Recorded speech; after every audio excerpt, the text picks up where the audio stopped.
Good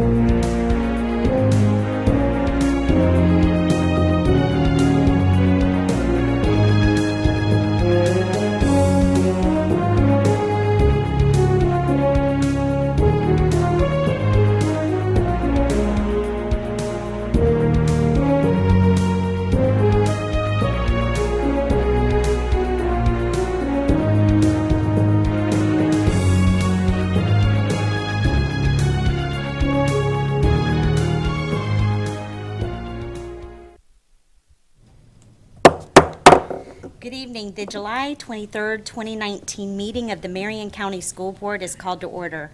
For the courtesy of those listening to the meeting, I am requesting everyone in the audience, please turn off your electronic devices or put them on vibrate. Later in the meeting, up to 30 minutes will be provided for individuals to address the board on matters concerning the operation of the Marion County School System or the school board only.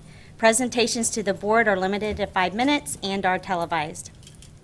If you wish to address the board regarding a regular agenda item or matters on which board customarily takes action, you must first complete a peach form located on the table on the hallway. If you wish to address the board regarding a public hearing or a student discipline matter, please complete a lime green form. These forms must be fully completed and received by the board secretary no later than 5:40 p.m. The procedures applicable for each are on a separate sheet. Madam Secretary, please call roll. Mrs. Beth McCall, District 2. Here. Mrs. Nancy Stacy, District 1. Here. Mrs. Nancy Thrower, District 4. Here. Mr. Eric Cummings, District 3. Here. Mrs. Kelly King, District 5. Here. Dr. Heidi Mayer, Superintendent. Here. Mr. Paul Gibbs, School Board Attorney. Thank you. May I have a motion on the superintendent's recommendation? Wait a minute, hold on. Here we go. Dr. Mayer, Superintendent, please introduce the individual who will be providing the inspiration and leading us in the pledge this evening. Well, thank you. And tonight, it takes two of us to fill in for Kevin Christian, who's on a well-deserved vacation. So Dr. Grantham's down there with the headset, and I'll do the introduction for these two fine ladies who are representing an awesome department. So ladies, if you'll come on up to the podium. Tonight for the inspiration and pledge, what a fitting evening to do, to have them here, to highlight some of our students that they represent and the folks that they represent.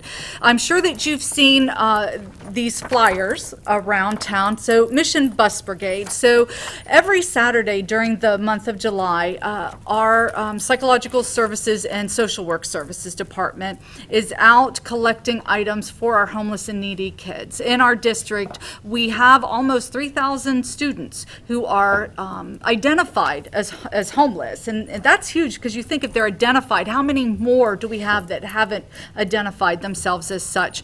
So these two ladies lead the charge every Saturday out there collecting these items for these kids. And what's great about it is they collect on Saturday, take it to our storage unit, and then Monday morning, our warehouse folks are out there with Amelia Bray and her team are out there picking up these boxes, getting them right to the schools, ready for those guidance counselors. So the guidance counselors, as soon as they get back, they can organize these items and get them right into the hands of the kids that need them. And then their work carries on through the year.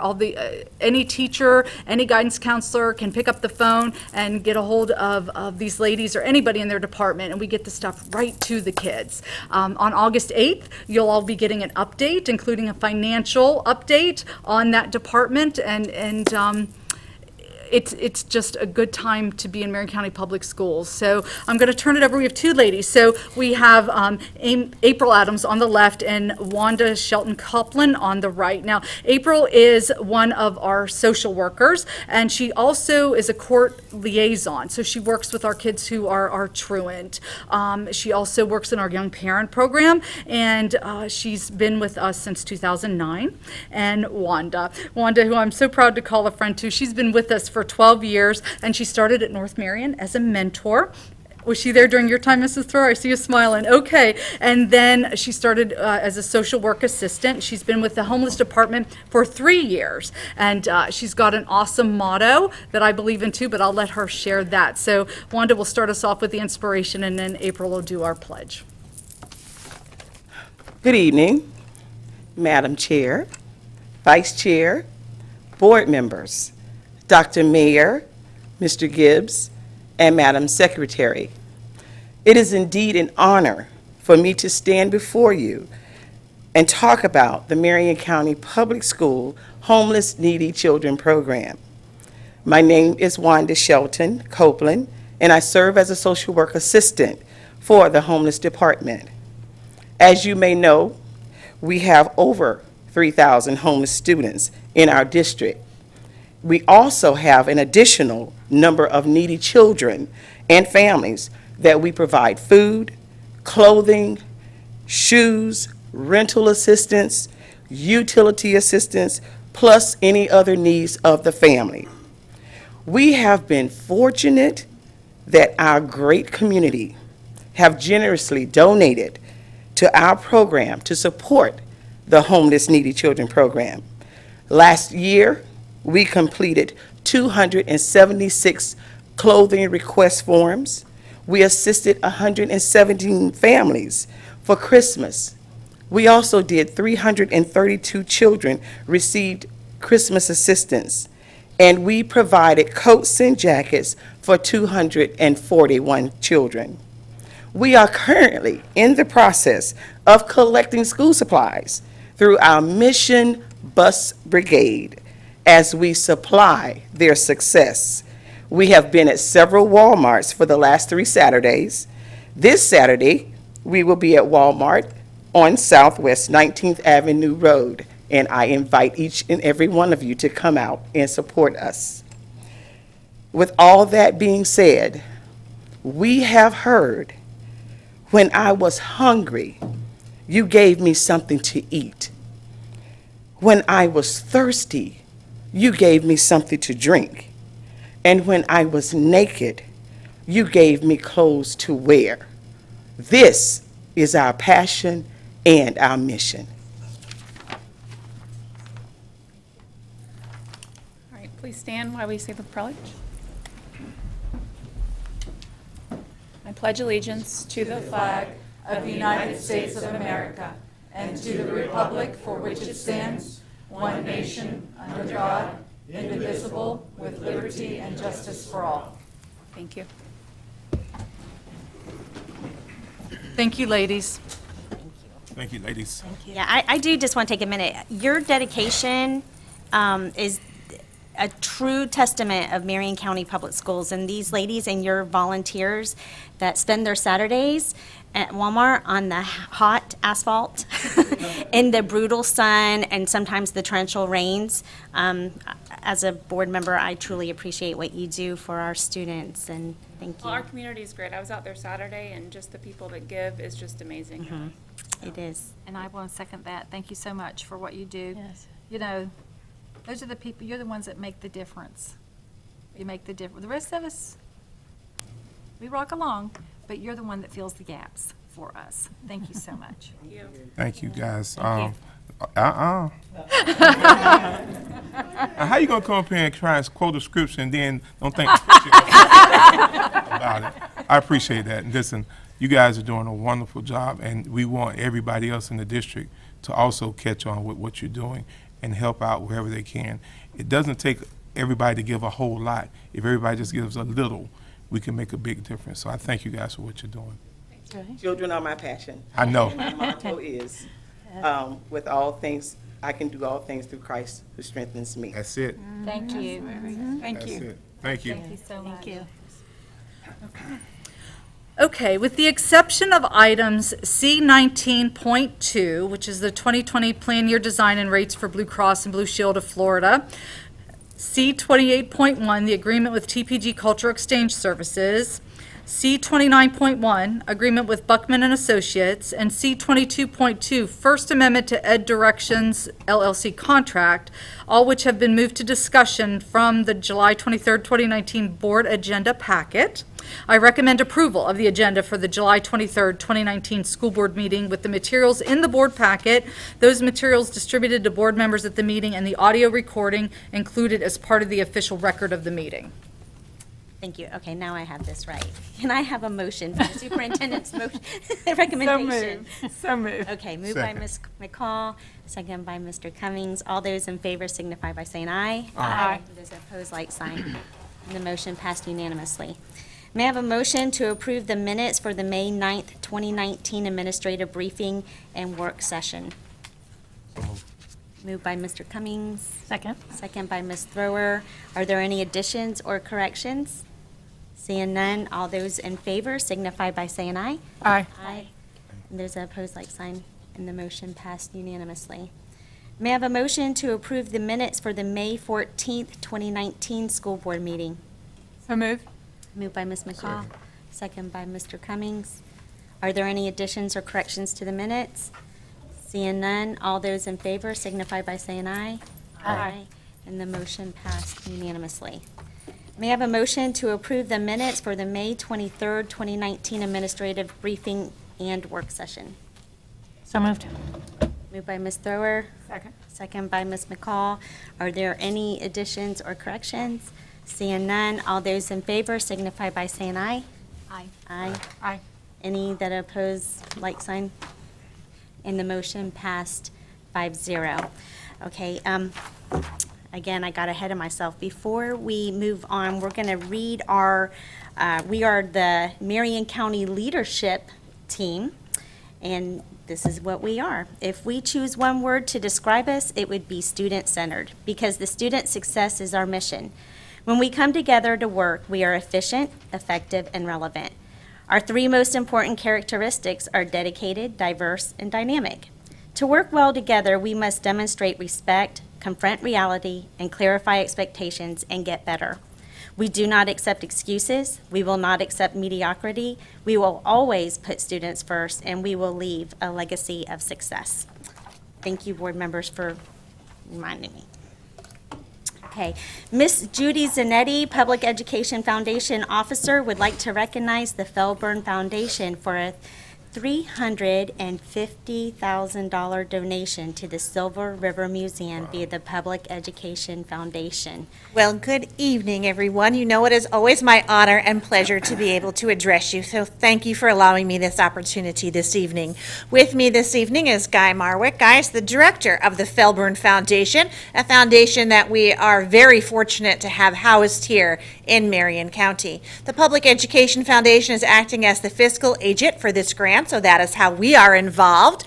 And it is a very exciting opportunity that's coming to our Silver River Museum, an opportunity that is going to enrich our students and our community. But to explain more, I would like Mr. Marwick to come to the podium. Thank you, Judy. Thank you. It's a pleasure to be here. I just was thinking that after these two wonderful ladies, that's a hard act to follow, but they really are amazing. Having been in education for 36 years myself, I'm glad I can still help out and do things. As you well know, the Silver River Museum was a project I started back in 1987. I must have been about 12, I'm thinking, and opened in 91. We had several legislative appropriations that helped us fund it. I remember when I first spoke to the superintendent, who was Skip Archibald at that time, he said, "It's a really nice idea, but we just don't have the money." Well, then I got a Krista McCullough Fellowship, and that allowed me 6 months to raise the money to build it. And with that, I got started, and additional time was given to me. And by 91, it was open, and we had students going through every fourth. First, it was every seventh grader, and then every fourth and seventh grader. And now Scott Mitchell has 10,000 kids a year going through there. I mean, it's, I've retired at the right time, I think. He is so busy. But I wanted to say that it has crossed my mind that Scott, since he took over in 2004 when I retired, he has raised from the foundation, I don't know how much else, but just short of $1 million from us, putting our total to the museum from the Felburn Foundation about $1.5 million. Scott has really done some things for this county that he should be up here getting the recognition, not me. I'm just very pleased that things have moved so well, and I think we're ready to break ground, and had a good chat yesterday with the facilities director and with our builder who is here, Mark Bowden. And we are absolutely, all permits have been pulled, and DEP has given their blessing, and so has the St. John's Water Management District and the county. So I think we are, and Mr. Bowden, excuse me, Mr. Knight, Robert Knight, has also. So I think that we're in a good place, and I wonder if anybody has any questions at this time? I just have a thank you. I don't know when I've ever received so many positive letters about a project, and I know more about ancient canoes than than I ever thought I would. And just personally, I've experienced the museum in so many different ways over the years with my family, with students at Hillcrest School, for Ocala Country Days. The access that you provide to our students, to all students, is so appreciated. And whenever my friends from up north come down and say, "Is that a real alligator?" that's always fun too. So, so thank you very much for what you do. You're very welcome. And You obviously have huge community support. And it's something else that I hadn't really thought about, but this is the 4th edition that we've put on the museum, the foundation has, since the initial buildings were up. So it has progressed well, and it really was something to be able to retire and put it in such capable hands. And so I thank you all for helping to keep it supported and doing your part as well. So Well, just a second, Mr. Marwick. So I know that our board members and the superintendent are well aware of what's happening, but we may have folks at home that are watching the school board meeting. So could you tell them a little bit about what the grant is funding at the museum and Sure. what the community will have to look forward to? Yeah. Okay, so this is a grant, of course, to build, I think it's 3,600 square feet addition. And for the time being, for the next 10 years, if Scott so desires, it will house an exhibit on early modes of travel. Much of it was by water during even 6,000, 7,000 years ago. Dugout canoes, earliest dugout canoes have been dated. So much of it was by travel up and down the rivers as corridors for where the Native Americans lived. The exhibit was put together not only with the artifacts, but with the construction and all the text that goes with it by the Florida Museum of Natural History in Gainesville. It's my understanding they had about $1 million in that cost alone, not counting the artifacts. They then, after they had it on display, I went up there to see it several years back, and it's a very extensive exhibit, more than you can kind of discuss, in just a moment. It's really unique, the wonderful things that they have there that I'd never seen the likes of. But so the exhibit used to be a traveling exhibit, and it was 2 semi-truckloads that it would fill, and it would go to different museums around the country for a rental fee for 3 months of $54,000. We have it for 10 years at no cost. I mean, those things, that just was dropped out, pennies from heaven. So it really was an incredibly multi-million-dollar thing that they're doing, and it helps. Personally, our foundation works with the Florida Museum of Natural History and other educational facilities, so I love that it ties them in even tighter than before with the Silver River Museum. And matter of fact, coming in a few months, I'll be going with the museum up to Nebraska to look for some fossils to put in there. So we're going to have a fossil hunt. And with ecotourism being such an important part of Marion County, this just adds to that with the fort, with everything that's going on at the museum. It is certainly becoming a destination, and that will add to that destination. Yeah, this will help draw tourists. The museum is open to the public on weekends, every weekend, Saturday and Sunday. So I've heard if you have company, that's a good place to bring them. It's a 5,000-acre state park. There's nature trails to walk and much to do. Canoes you can rent or kayaks, and there's a lot going on there. The place has really been, the attendance at the Silver Spring State Park, believe it or not, is way up since the state acquired it. Even though a lot of the exhibits were changed, they've had tremendous, good good amount of people increase each and every year. So I guess that's it. So thank you very much. Thank you, Mr. Marwick, and thank the Felburn Foundation for your support of the Silver River Museum and what you're bringing to our community and, very importantly, to our students. And thank you, School Board, for continuing to support the Silver River Museum. This is truly a gem in the state of Florida. It's something that is very unique to our county and something that is amazing. So I know that probably most of you have been out there. If you haven't, I encourage you to. And Scott's not here, so I can just say, but I'll just tell you, if you email him and you want him to give you a private tour, he will. And it is amazing. He's the best tour guide you could find. So thank you very much, and thank you, guys. Mr. Marwick, I'd like to say something. Sure. When my kids came up through the early 90s through our school system, and I remember when we would go on our trips to the Silver River, and it's come so far, but in life, you remember certain people that make a big difference. You're that person. You made what if you hadn't been there? Who would have done this? Nobody. It would have never happened. This would not have happened had it not been for you. And the kids, now 10,000 children, it's grown, it's gotten long. You planted the seed, and it just took off growing. But had you not been there, we wouldn't be having this conversation. This would not have happened. So thank you. It's true. Well, thank you. That was very kind. Thank you, sir. Okay, Mr. Ken McAteer, Director of Secondary Education, would like to recognize the 2019 FHSAA Class 3A Boys 4x800 Relay State Champions.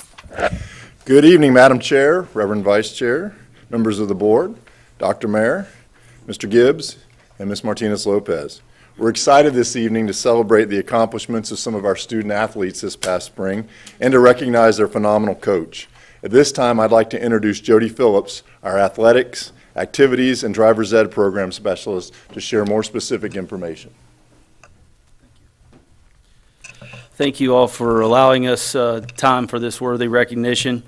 I've got something prepared because I think I didn't want to miss anything because this is not the norm for us. This is quite outstanding from both the coach and the students. So prior to recognizing the state champion student athletes, I feel it necessary to recognize the gentleman who provided the leadership and direction to help these young men attain such an honor. I first learned a bit about Coach James Travieso as his father, Julio, and I were colleagues and shared a love of the game of baseball. So Julio is his father. Coach Travieso's father is a wonderful, wonderful man. And I didn't personally know Coach James Travieso at the time, but I knew anyone with Julio Travieso's blood running through them had to be positive in spirit, determined to succeed, and have an incredible heart to help others. I vividly recall my first personal encounter with Coach Travieso, and it was during a presentation that he was making on some of his coaching methodology to other coaches in our community. And the detail, organization, and his use of visual tracking for his student athletes and their times that they were achieving in their splits was very, very impressive.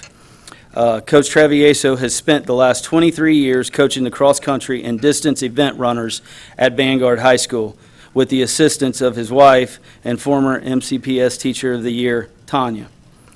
Former Vanguard High School Athletic Director and Marion County Public Schools County Athletic Director Ed McPadden lauded the tandem, saying, "Not only are James and Tanya outstanding educators, James is one of the best coaches I have ever encountered in my 38 years in education."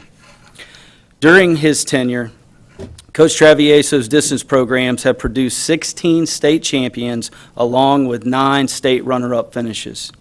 In addition to these competitive results, the Vanguard distance program has seen 24 student athletes advance to compete within the college ranks. Former Vanguard principal and current Marion County Student Services Director, Mr. David Eller, states, "I have been around a handful of very successful athletic programs. The program James has put together is one of the best, if not the best. The quiet, efficient competence and confidence that he exudes is reflected by his student athletes." It is with great pleasure at this time that I'd like to bring up and introduce Coach James Travieso.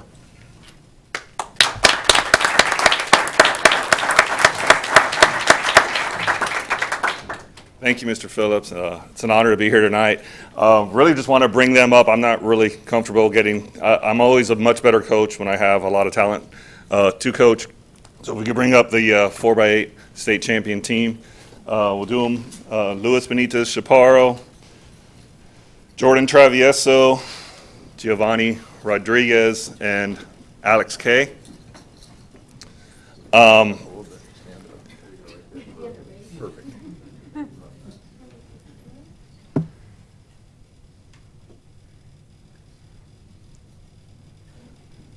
Just a brief, I guess, little kind of story.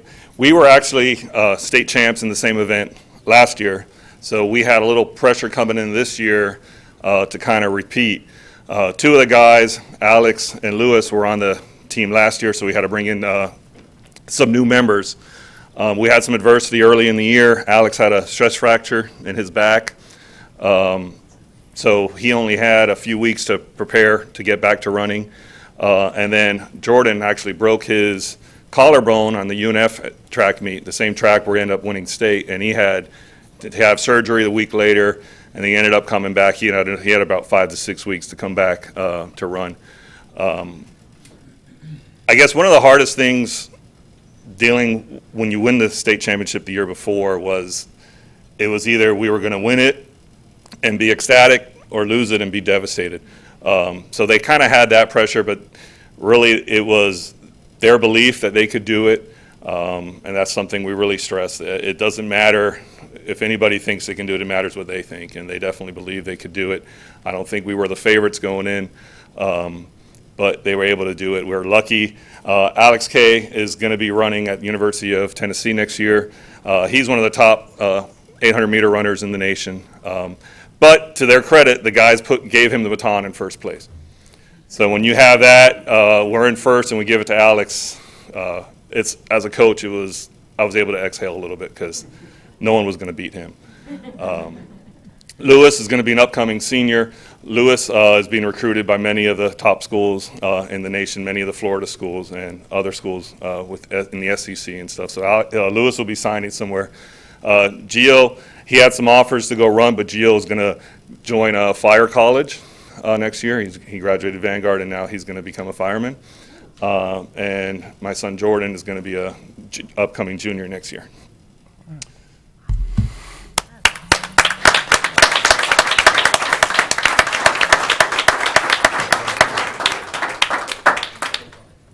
Ms. McCall. Congratulations, that is just awesome. I mean, and, it's tough. The running is very, very tough, and it can get lonely, especially when you're out there. But thank you for all you did. I'm glad that all of you have plans for your futures, and we look so forward to keeping up with you and finding out exactly what you do with your life. But remember, your hometown. And don't forget about us, and we would love to have you come back and live here and have your careers here someday. So congratulations. I'm very, very proud of all of you. Stacy? Congratulations, and I just have to say ditto to everything Ms. McCall said. It's, I'm not a runner. And so, Beth, be nice. And so, but I rode horses. Did you ride horses, Beth? Yes, I did. Oh, okay. So, we are so proud of you and so happy. And maybe I can start running a little bit. Maybe. Am I too old to do that? I'm not. Well, you know what? I might just surprise everybody and go running on the beach next week. See, you're an inspiration. You inspired me. Lots of training, lots of commitment, lots of support, lots of team effort. And also, I know for sure that one of you is also pretty great in academics, too. I think I recognize Jordan from his trainers class, right? Didn't you have her? Yeah, probably. You're not going to commit to it? I think I remember you up there organizing the class in a panel discussion. It was incredibly impressive. So, way to go. Brains and athleticism. Congratulations, guys. Had to call you out, sorry. Congratulations. Congratulations. And I'm not finna start running like Stacy. I'll fast walk, but that's not, I'm not running anymore. trot. Me and Mr. Phillips did enough running back and forth in the day, so we don't run anymore. But congratulations, guys. I hope some of you are preparing for Tokyo. Oh, That's next summer, right? that'd be awesome. That would be Okay, that'd be great amazing. to see somebody from Ocala on one of those teams. So keep running, keep doing what you're doing, and keep at the books. Sky's the limit for you guys. Yeah, congratulations.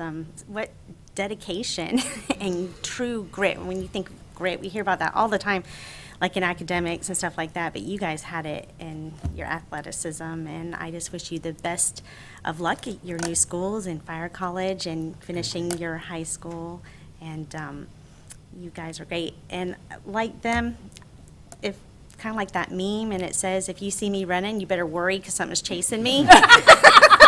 So, but I definitely commend you guys, so, Indeed. yeah, so, thank you. Okay, Congratulations. We want to shake your hand. That's yeah. Come out here. Tennessee. Best of luck to you, and congratulations. Keep running. Good luck. Y'all are so cute up close. You got a cooler. You got a cooler up here. They're just so cute.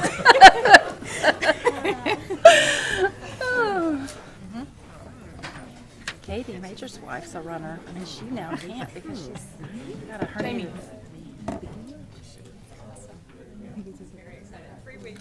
Oh, Tennessee. I mean, that's big. That is.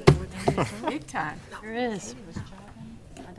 All right, I will now ask the school board's attorney to explain the rules governing persons who wish to address the school board tonight. Good evening. In compliance with Section 286.0114 of Florida statutes, the school board has adopted uniform procedures for public speakers who wish to speak at tonight's meeting, either regarding one of tonight's agenda items or a matter relating to the operations of the school district. These procedures will ensure the public has a reasonable opportunity to be heard on school board and school district matters. A written summary of these procedures is available from the table in the hallway. Public speaker forms are also located on the same table. The completed forms were due to the school board secretary no later than 5:40 p.m. Tonight's speakers will be called prior to the business portion of the school board's meeting in the order of receipt by the school board secretary. Before you begin speaking, please state your full name and address for the record and spell your last name. Each speaker will have 5 minutes of time. However, if there are more than 5 persons who wish to speak, the board may seek consensus to limit each speaker's time to 3 minutes.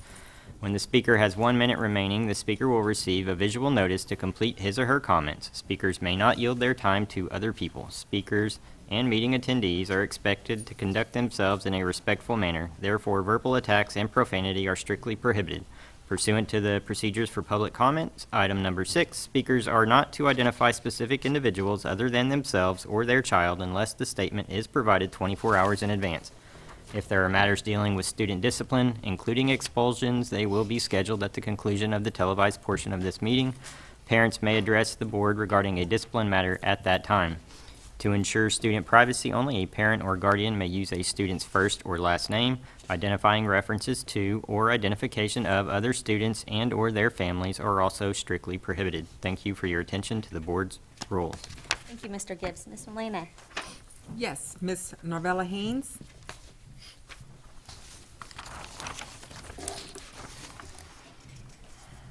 Good evening. Protocol has been established, and I'd like to say good evening to each one of you. I'm Novella Haynes. I reside at 2916 Northwest 3rd Terrace. Oh, the spelling of my last name, Haynes.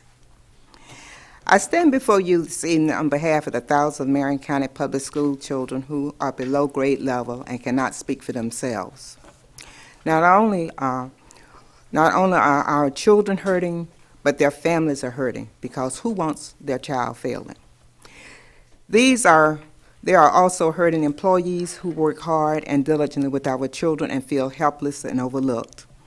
How can a child obtain stability and exceed when the extended family is constantly being ripped apart?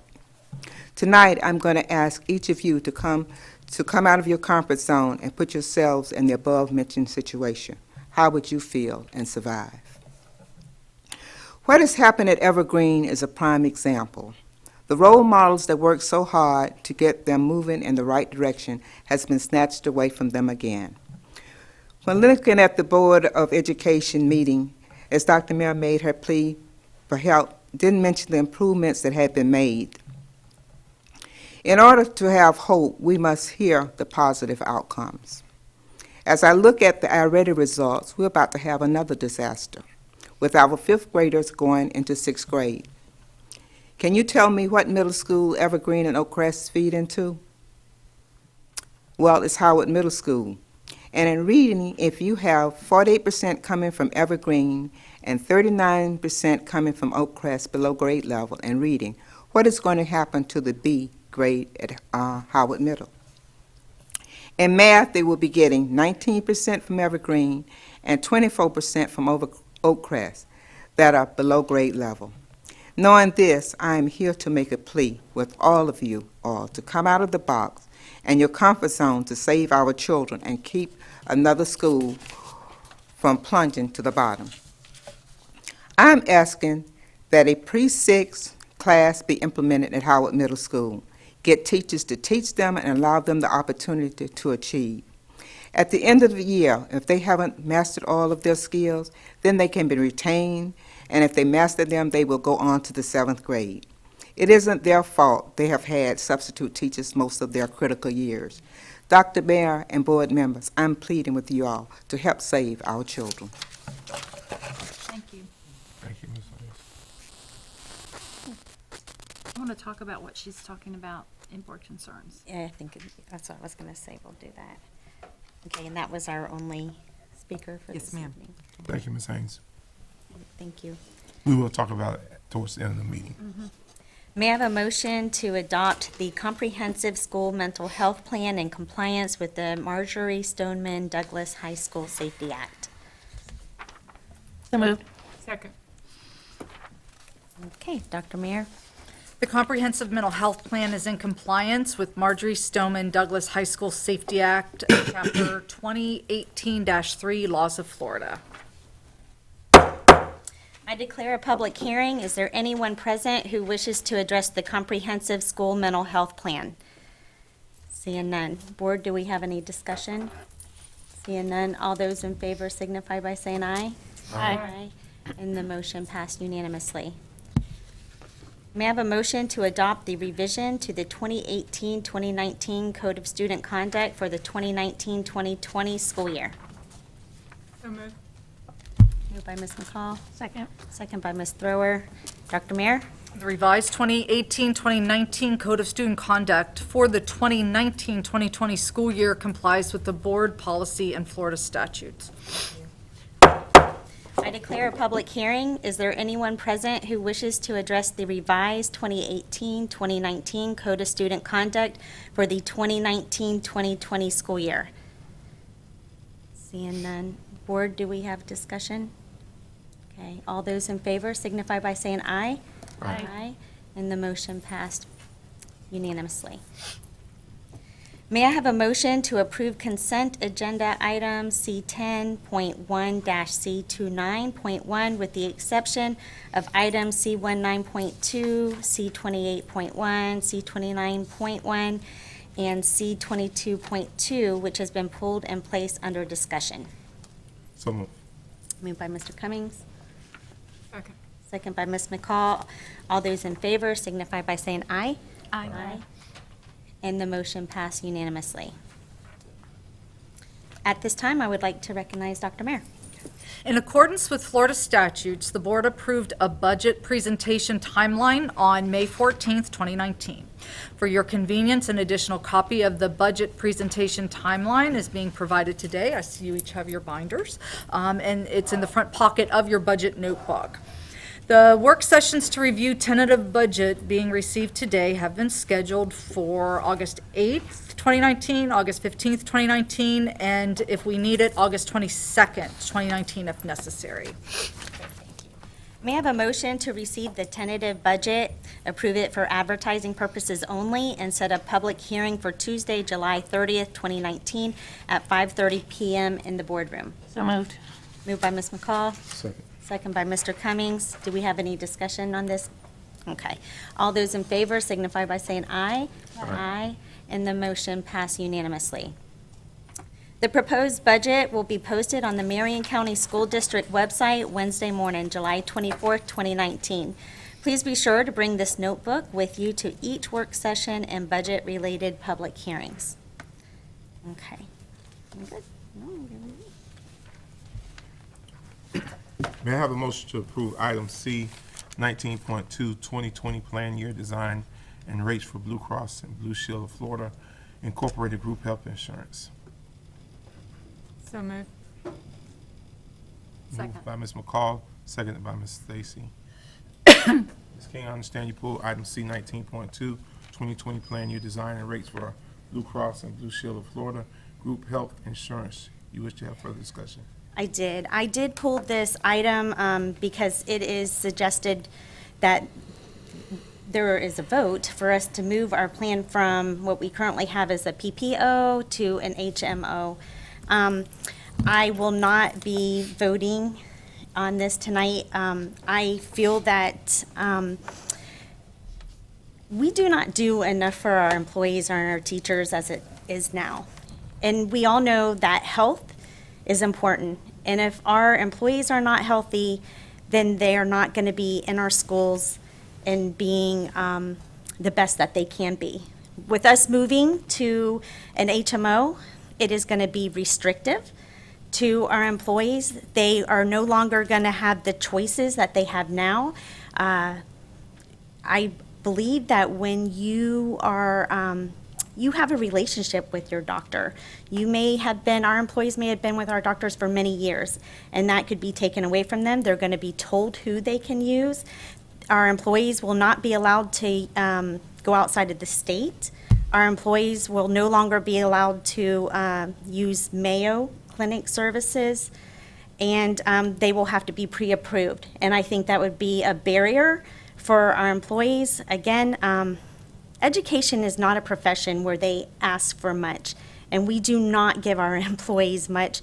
And so that is why I will be voting no on this plan this evening. I think it's the least we could do. I'd like to talk about this a little bit. One thing I haven't, when we're given so much information at our workshops and everything, one thing I haven't thought about was what you just said, Ms. King, that they won't be able to go out of state for some things. I know that there are certain, like, hospitals that specialize in certain types of cancer treatment, maybe out in Texas or different places, or different conditions that, like maybe Hopkins. I know someone who went out to Hopkins for some special treatment once. And I guess we won't be able to use that, will they? I mean, I haven't really thought about those special hospitals. But before we continue the discussion, we might want to. Well, and that is an option. Ms. Lively is here this evening, and she does have some information. I believe that some of you guys do know. What we could do is we could postpone it to our next work session if we want to talk, what was it, August 8th? I believe August 8th, if we want to talk about it again before we make, this decision. I think her information, we will want to talk about it again. Okay. We got some information late this afternoon. Ms. Lively. Yes, good evening, Madam Chair, board members, Dr. Mayor, Mr. Gibbs, and Ms. Martinez-Lopez. We actually, as you know, have been waiting to hear what the results of the negotiations would be with Florida Blue and the Advent Hospital. We actually found out late this morning that Florida Blue feels so confident with where they've come with negotiations that they can confirm that we can reduce that original 5.1% down to 2.5%. So if you remember, originally that amount was about $2.2 million that it was passing along to our renewal. So that basically would be cut in half. Just to be brief and not get into all the work session type details, what that means to you that you possibly may want to consider, when you gave consensus on the HMO, it was just over $5 million to pick up that plan across the board for everybody. It would be an additional approximate $524,000 now with the reduction that we're seeing to stay on the PPO for everybody. So the numbers are close now, and it might be something that, because it is so close, that you would be interested in revisiting, as well as looking at the numbers again and seeing even what the reduction does to the HMO figures as well, because obviously we believe they would be lower than what you originally looked at. So we could come back on August 8th and revisit the topic now that the numbers have come down and put it on the agenda for August 13th, if that makes you more comfortable. It does, it does. It means everything, actually.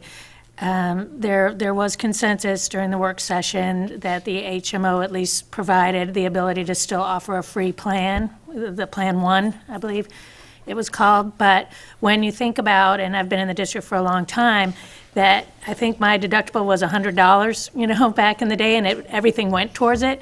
And now we're talking up to $6,000 out of pocket.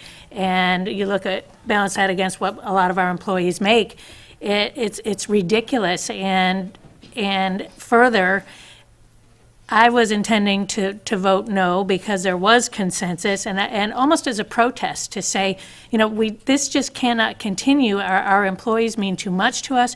We have to work with them to get them to be as healthy as they can possibly be, proactively, to bring our costs down. So we all have a stake in this, and we are hamstrung by federal regulations and things like that. But unless we really force ourselves to look outside the box, and also within us, what can we do to make ourselves healthier to help bring down costs for everyone, then the conversation will not continue. So I feel like we got a Hail Mary here at the last second, because none of us, I think, were comfortable with this. Right. But we felt like it was more important to continue to offer a free plan than to begin charging. So I was thrilled to hear this afternoon that we may be close enough now in the numbers to go back to the PPO. Our teachers travel in the summer. They're up in Georgia. They have a problem. All they can do is go to an emergency room.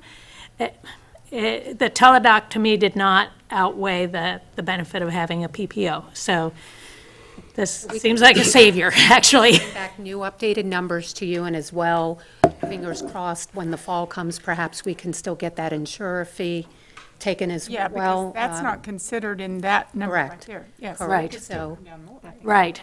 so you may feel that the gap is close enough now to have a different position on, and we can bring all that information and numbers to you. So what I'm hearing is that we have a consensus that we're gonna not vote on this tonight. We're gonna table this You and go need a- back to the work Need a session. motion to table in a I second. need a motion, yeah. I- I have a motion to table. I'll I second. would motion to table until August 13th board meeting. Sorry. An office to table until August 13th, correct? Yeah. There we go. Second. We have a motion to table this until August 13th by Ms. King, seconded by Ms. McCall. All in favor of us tabling this discussion to then, signify by aye. Aye. Opposed by the same sign. It's unanimous. D 31.3, may I have a motion to approve item Thank you, Ms. Harvey. C 28.1, agreement with TPG Cultural Exchange Services. So move. Moved by Ms. McCall, Second. seconded by Ms. King. Ms. King, I understand you pulled item C 28.1, agreement with TPG Cultural Exchange Services LLC. You wish to have further discussion? I did pull this. I have a question. I don't know who is going to speak to this evening in regards to this. We have Ms. Shafty, the Director of Teaching and Learning, and she'll introduce who's here with her. Good evening, Madam Chair, Reverend Vice Chair, board members, Mr. Gibbs, Ms. Elena Martinez-Lopez, Dr. Mayor. I do have Sujata from TPG, and I thought that would be best for the expert from the company to be able to be here to answer any questions you may have. Okay. My question is on the contract. So when I see the cost to the district and I see the years 1, 2, 3, 4, and 5, how many years' experience will those teachers have? Sure, that's a great question, and thank you all for having us this evening. So the teachers' years of experience vary. There are certain requirements for them to even get the J1 visa. So the visa requires that they have at least the equivalent of a bachelor's in education. Many of them have master's degrees and a handful have PhDs. They have to have at least 2 years of full-time teaching experience at a K-12 school. Most of them will be have experience in their home country. There are some that have experience actually teaching in the U.S. before, and many of them actually have closer to 10 to 15 years of experience. So they have had pretty extensive experience before they've come here. And then the last requirement is that they are currently teaching in a school at this moment when they are hired. So those are the Department of State requirements to even be eligible for the visa. On top of that, our team goes through multiple rounds of screening interviews with them before they even become eligible for one of your principals to interview. And so one of the main things that we screen for is English fluency. All of them are fluent in English, but obviously they all have accents because they're from different countries. And so what we're screening for is, ease of being able to understand them. But in terms of experience, at least 2 years, most of them closer to at least 5 to 8 years, and up to, 20, 27 years of experience. Okay, board, I'm going to ask if you can pull up the TPG underneath discussions, and you can find the contract. And you will see where it has a cost to district. And it shows the first years, 1, 2, 3, 4, 5. And underneath that, you're going to see a 19 to 20-year salary. So these teachers that have 1 or 2 years of experience are going to come in and make $48,000, $700. I don't have my glasses on. And $750. Sorry, may I just add one more point? Yes. That was just meant as an average. The goal would be, really the point is that they are going to make the exact same as a similarly situated American educator. So we use that as an average based off of historically how much experience our teachers have had. I believe it says elsewhere in the contract they would be paid as per a similarly situated American educator, so based off of their specific degrees and years of experience. So I apologize if it came across that way, but they are not all going to be paid at that same base level salary. They would be paid according to their degrees and years of experience. Based on our salary schedule? Based on your salary schedule, yes. It just says commensurate the salary of U.S. teachers. That could be anywhere in the country. What about Marion County teachers? I apologize. It would be elsewhere in the contract, and I apologize that that's unclear. We can absolutely change that. It's really intended to be, it will be your salary schedule since they would be your employee, and they would be paid as per the salary scale based off of their experience and their specific degrees. So if someone only has 2 years of experience and a bachelor's degree, that's what they would be paid. Most of our teachers do have more experience, which is why we kind of provide that average, but they would be paid based off of their specific years of experience. Question. How do you document their experience? Sure. How is that So documented? I mean, here we know how we document it, but Yeah. how do you document it from there? So what we do is we provide documented information on all of the schools where they have worked in their home country. We have personally checked all of their references, but we also provide that to the district if you would like to check their references as well. It tends to be a little bit more difficult just getting in touch with other countries, and so that's something that we've been working on since last September, typically. Most of them apply very early on in the year, and we spend the year really pulling their documents together and making sure that's all buttoned up. But we have checked all of their references, and we have sources in each of the home countries where we are sourcing these teachers from that we work with in order to verify that level of experience. What are the main countries they're going to be coming from? Sure. So most teachers are from India, Jamaica, the Philippines. We do source teachers from Ghana and from Cameroon in Africa, as well as Kenya. And then there are Latin American teachers from Ecuador, Chile, Costa Rica, Colombia. And those are the main countries that we're sourcing teachers for, really based on subject. Are you in any other counties? Yes. In Florida specifically, we are working with Gadsden County, Duval County, Manatee County, Hernando County, and then a variety of the counties in the Northeast Florida Consortium. So Dixie, Levy,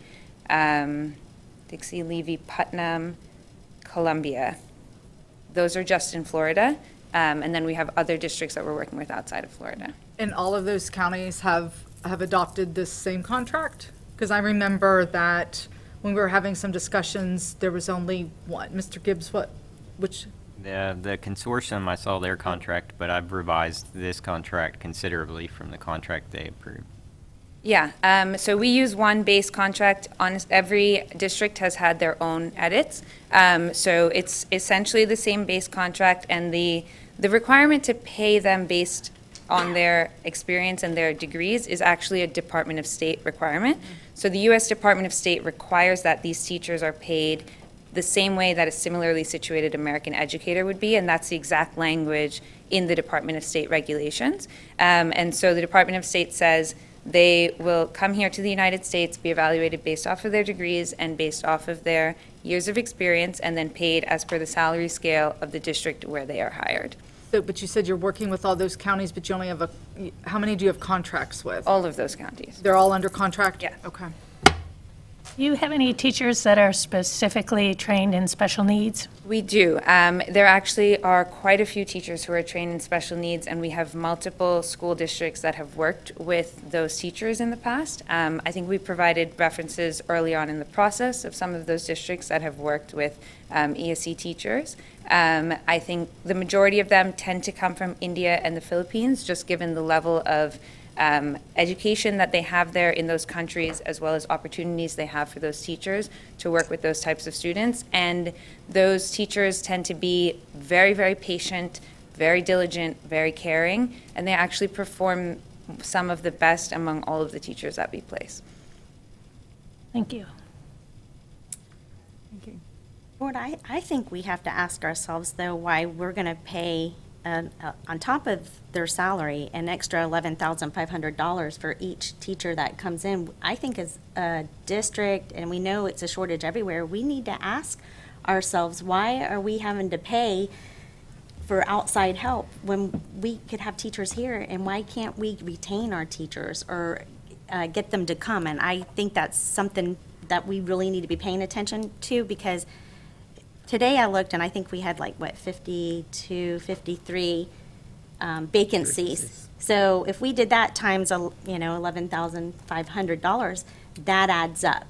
I understand there is a need and trying to fill the gap, but at the same time, we have real problems here. And especially when I saw that 48,000, I thought, well, money works. They're coming. Everybody wants money. Why wouldn't we do that? So. May I make one more comment on that? Yes. So there are three things that offset the cost that you end up paying to us for the visa sponsorship and the support that we provide. Those three items are, number one, in Chapter 1 of the Employer Handbook for the Florida Retirement System, these international visiting teachers, as they're defined, are defined as temporary employees. So you do not need to pay towards the FRS system for these employees. They're not going to retire here because they're from other countries in the world. So that's item number one. Number two is that they would be on our health insurance plan as opposed to the district's plan. And what that means is that the Department of State actually has regulations for teachers who are on the J-1 visa, or anyone actually on the J-1 visa, regarding what their insurance plan must include. As an example, we have to have a rider in our policy that allows for emergency evacuation back to their home country if anything were to happen.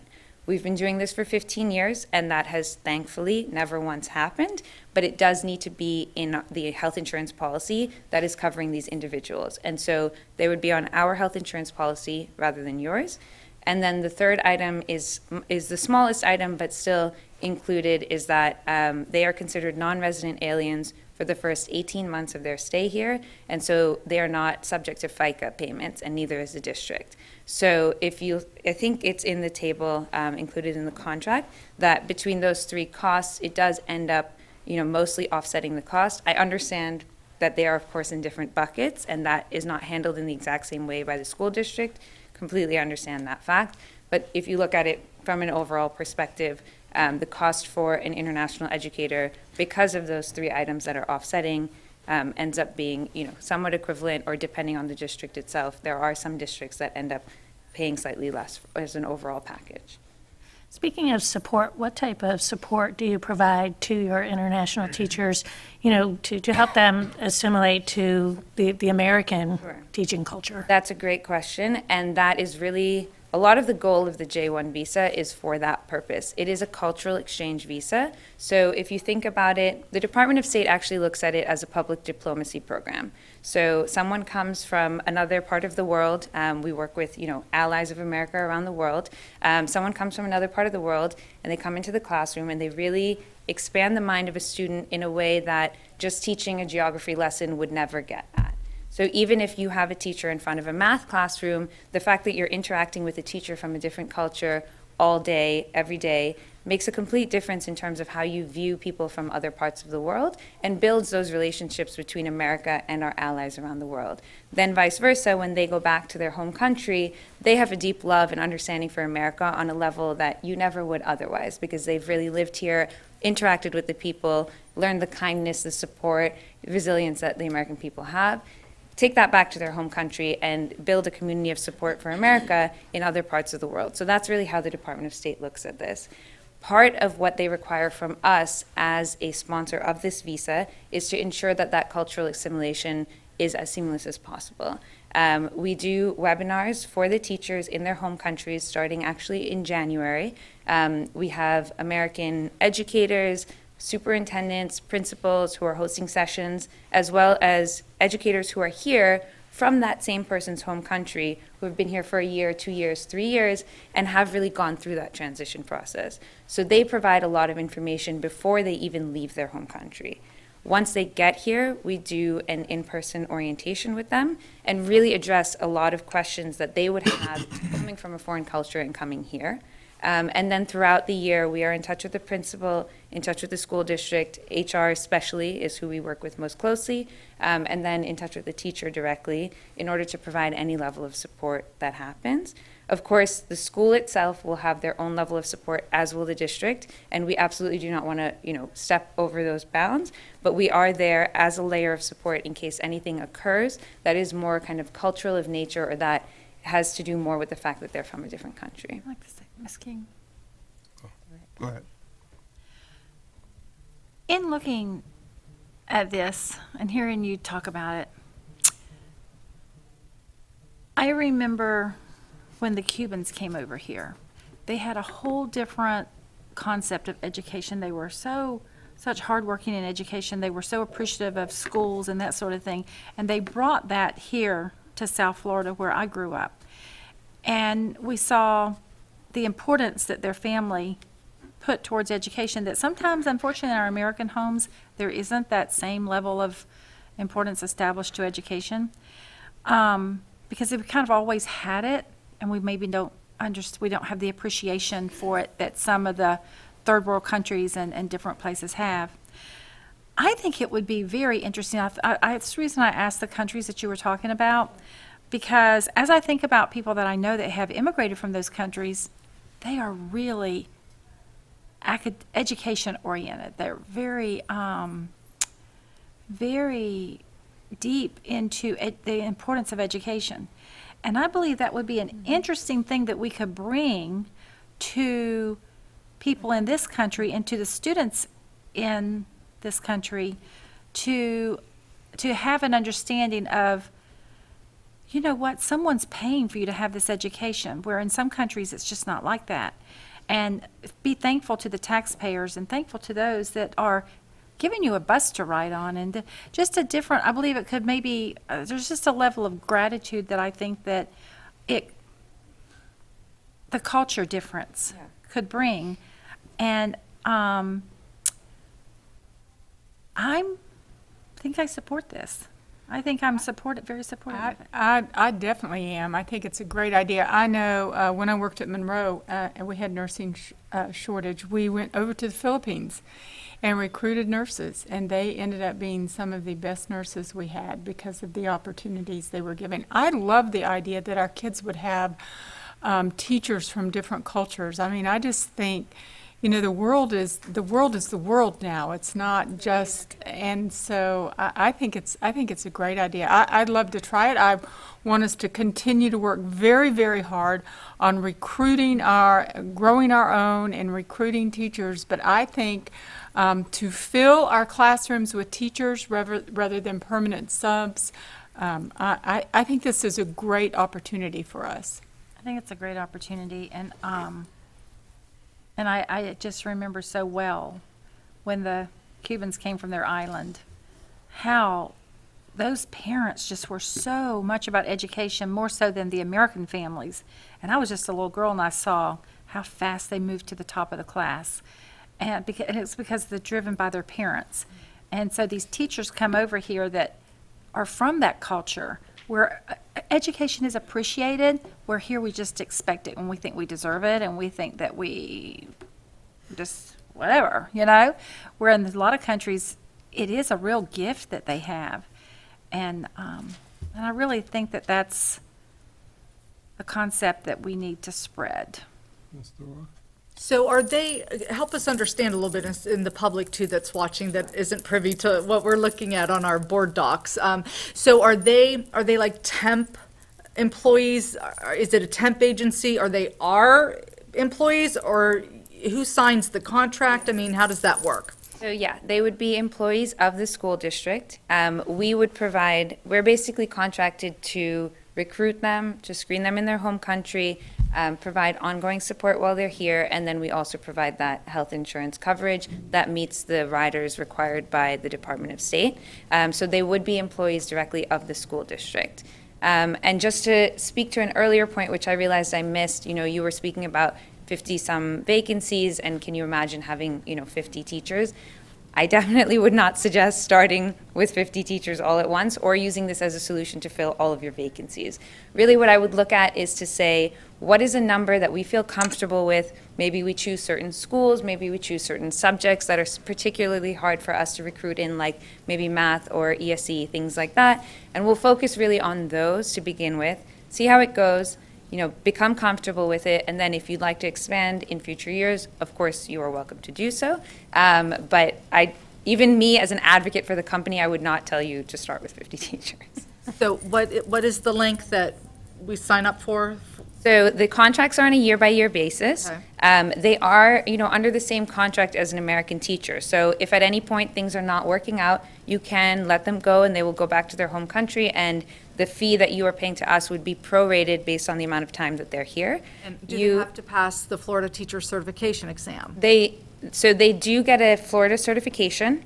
They do not take the GK exam, as far as I understand, for that certification. The certification is based off of their degrees and their years of experience, and then that, basically there are these agencies that are approved by a national accreditation society called NACES that evaluate foreign degrees. That is their job. They are very, very familiar with foreign institutions, foreign degrees, how they call things in different countries, in place, especially a lot of Latin American countries, they don't have exactly the equivalent of a bachelor's. So they might do what they call a licenciatura and then, a different degree. So there are agencies whose job it is to know that. To and review the transcripts. So they review the transcripts, But and do then they have to take the certification exams?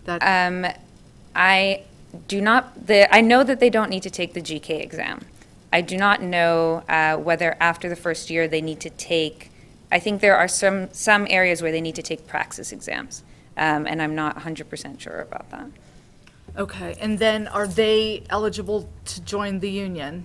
They are eligible to join the union, absolutely. And the length of the visa is initially 3 years and can be extended up to 5 years, but you do not need to hire the teacher for the length of the visa. You hire them for 1 year. You can choose whether or not to renew their contract at the end of the year. And again, it's the same as a normal teacher contract, so if you do want to terminate it before the end of the contract, that is entirely your right to do so.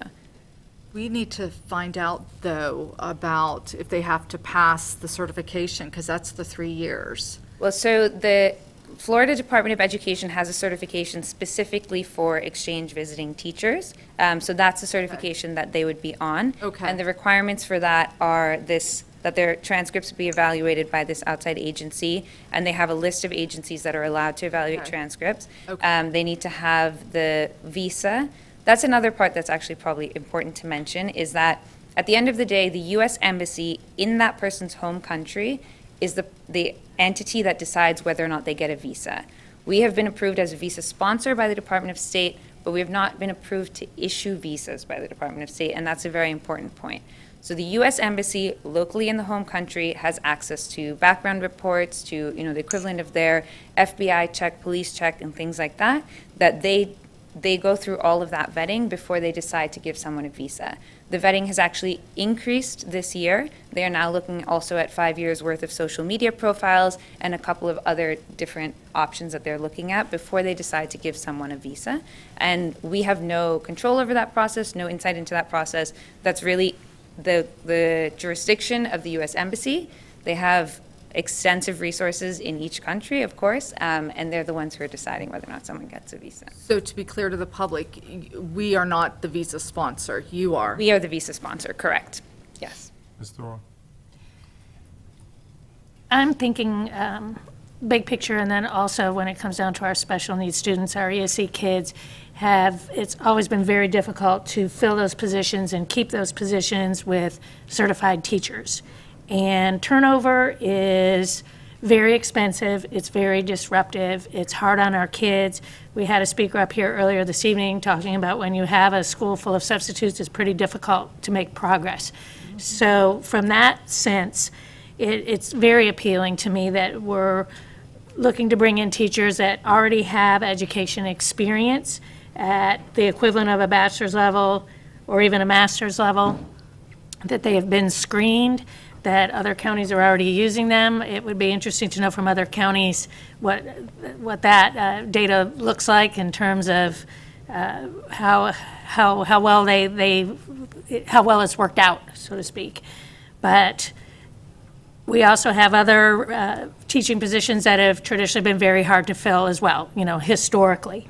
And until we can grow more of our own and fill that gap, I would rather do something like this than bring in substitute after substitute after substitute, revolving door, revolving door, revolving door. That's not what's going to bring our kids' academics And up. one thing we really have a hard time finding are math teachers. Yeah.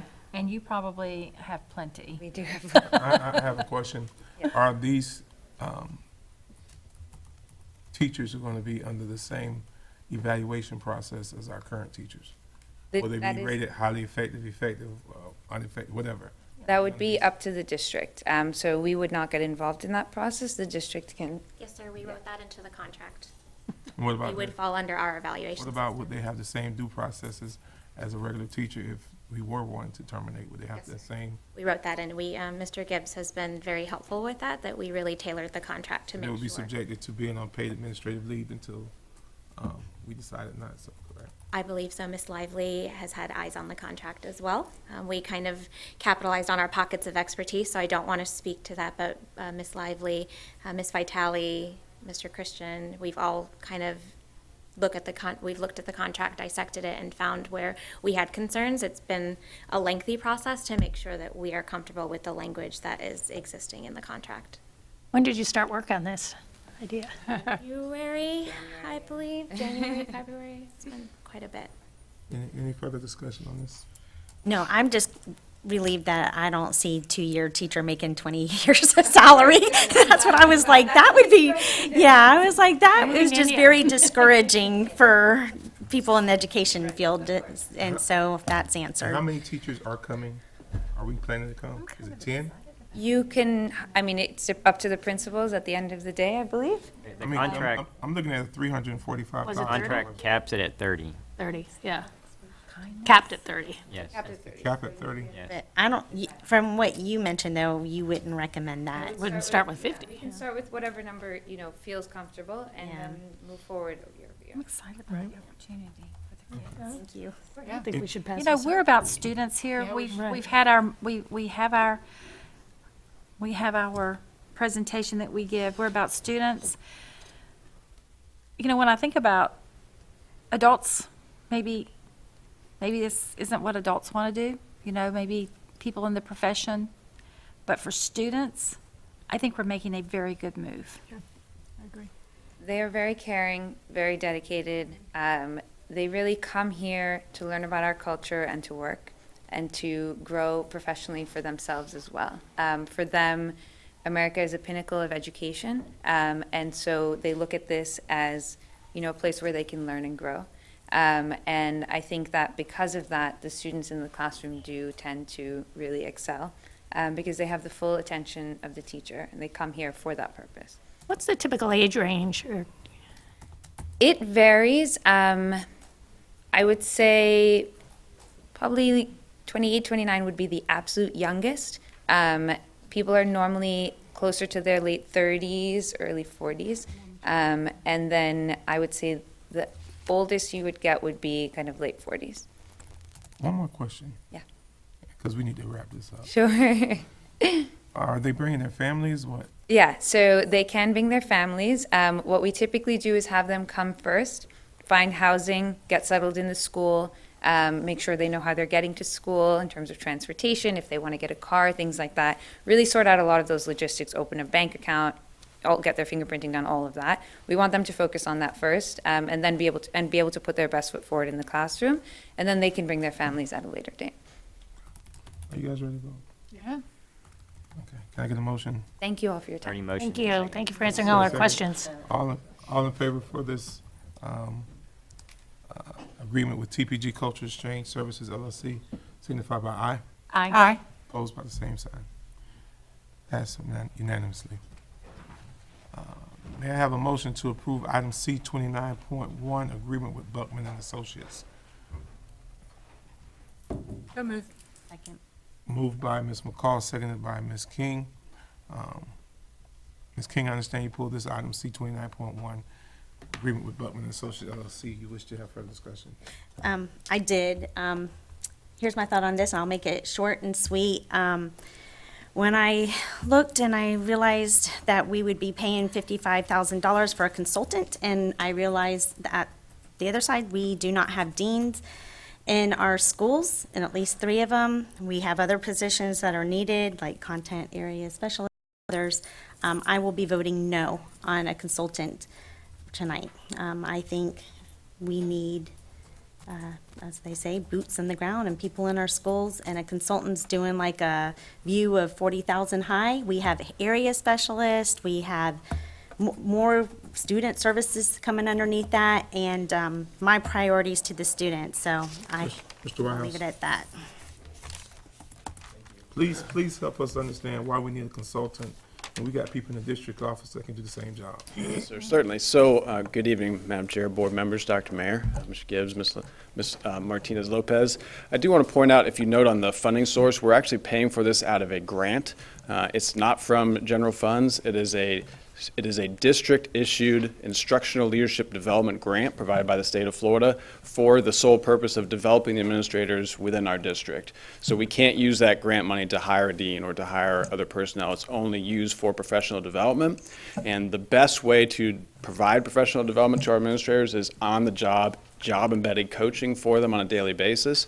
And that's what Dr. Buckman does. And so to your original point of, do we have folks that do that? Yes, to a degree. The way I view this, and so if you think back to a school setting, we have principals that provide, and assistant principals that provide ongoing coaching and support for our teachers, but we also have instructional coaches that provide them support in the classroom as well. And the reason is the dynamic is different. So as an area director, I work with all of my principals, but I'm also their evaluator. So my dynamic and relationship with them is a little bit different than a coach would be who has no evaluation stake in the game. Their relationship is different, what they can talk about, what they're willing to open up about, and how they can coach them is a little bit different than someone who can evaluate. And that's kind of the role that Dr. Buckman has filled for the last couple of years, is he comes in as that extra person that he's non-threatening, he's got tons of experience as an administrator, and he can help guide them through the process of what they're doing. How many years has he been in Marion County? So we've used him for 2 school years now. This would be the third. This would be going into our Have you guys done anything to check with your administrators or those people to talk to see if that is money that is well spent? Do they feel like it's an effective person? Because I don't know what you guys hear. I may have heard other than, so the dean thing, maybe we couldn't for that, but are we doing our due diligence to make sure? Because, And sometimes we get started with a grant and it's a 1-year thing, and then we're kind of stuck with it and it becomes embedded. It doesn't, and then it's not a longer a grant. How long is the grant for? How many years? So the grant is issued by the state every year. Last year, we used that grant funding to pay for the Center for Educational Leadership out of the University of Washington to come in and do some professional development work throughout the year with our administrators, assistant principals, and principals. This year, we decided to shift away from that because we've got the process that they're using pretty well in hand, that we can continue to model that through our district leadership with our administrators. So we really wanted to shift our focus to getting some more individualized job-embedded coaching with them. You can't use the grant, there's nobody in the district that will qualify for that grant that's an educator in our district? I mean, like you or one of the area superintendents, or is there, we got to bring somebody in from the outside? Is that the way it works to get the grant? Sure, I mean, I'm sure we have people qualified, but I think there's probably rules against paying them twice out of our salary and then out of a grant at the same time to do the No, but I would say, there are employees that are partially paid by a grant and partially paid by the general fund. I mean, that's been going on forever. And so, with the budget crunch like we've got, and, is there not someone that is in that position that helps to build leaders? I mean, I can think of people that we have, principals on assignments and people, I know we don't have as many as we used to, but we've got area superintendents that this could be used as part of the salary for one person, and then So again, I that legal believe to the do that? constraints of that grant is that it cannot be used for salary. That's why we're using a consultant who comes in on a part-time basis, is that they don't want it for salary because it's not a guarantee that it's going to come every year. And so Dr. Buckman's contract is up for renewal every year, so if we don't have the grant funding, then we don't have the ability to pay for him to come in and consult. Then we don't have to absorb him. Correct. We do not have to absorb him. He's only here on a part-time basis as needed. Okay, here's my question. What are our principal pools and assistant principal pools looking like right now in terms of depth and need for development? And are we looking at a deep pool going forward to draw from, or is this something we're trying to grow? You know, what's the current status of that situation? Well, I definitely think we have some assistant principals who are ready to go, and clearly we just promoted several that are going to be brand-new principals this year, and I think we have more that are ready. But, you know, we can always use the opportunity to develop the folks that we have working in the schools, not just to be ready to be principals, but to be the best assistant principal they can be to fill that role and help support the leaders on that campus. And that's my concern. My concern is not just the principal pools and the assistant principal pools, but those in the pipeline to get to deans, to get to those AP positions. Because if you don't have anything behind any of them, right now, I'm very concerned about what I'm seeing coming up. Yeah. And especially when you look at it from the minority point of view, I had a conversation. There are, as I was told, Hispanic, male or female, is a unicorn in our district. And that shouldn't be when we have a high population of Hispanic students in our district. Black males are extinct almost. So I got an issue with that part. So is he doing any development for those behind them? Yeah, so the beauty of Dr. Buckman's contract is he's very flexible to the work that the area directors need. And so at times during the year, we would recognize we've got a dean that we think could be a really good assistant principal, but our time is rather limited in how much we can invest in every single person on that campus. But that's where we can call Dr. Buckman and say, hey, would you go out to this school and please work with this dean, spend some time with him, coach him through some of the things that he's working, give him some ideas that he can work towards that'll help him grow him or herself as a future leader. And he is very flexible to work with who we need him to, and he has an entire career of experience as an administrator in developing people. He's from Orange County. He was a high school principal of a high school much larger than Westport High School, so he's got experience running very large institutions with success. Was brought in at one of the high schools, I believe, to improve the school grade. That was a D-rated high school and was able to improve. He was also an associate superintendent in Orange County, so he's got some district level experience. So just a wealth of background in terms of being able to work with How many hours does he work? I mean, like, how much time does he put in? With our district. $55,000, what does it buy us? How many hours? So, yeah, so I believe it's contracted the days that he'll come in and work, and he'll put in. $1,000 a day? Yeah. Consultants get paid a lot of money. That's not unusual for a No. consultant Yeah. at all. In fact, that's rather Low. typical. Yeah. Low. I'm going to go That be a money consultant when I get used finished. for, what about like for Ron Clark? Would it qualify in that? Like the Ron Clark, you know, that program and stuff like that. Could that money in that grant be used for him, or no? How, is that? I'm fall not in as that familiar with category? that grant, so I can't say for sure, but what I can tell you is that we do have a pot of money from the state to provide professional development to our administrators. Yeah, well, I was just curious about the Ron Clark.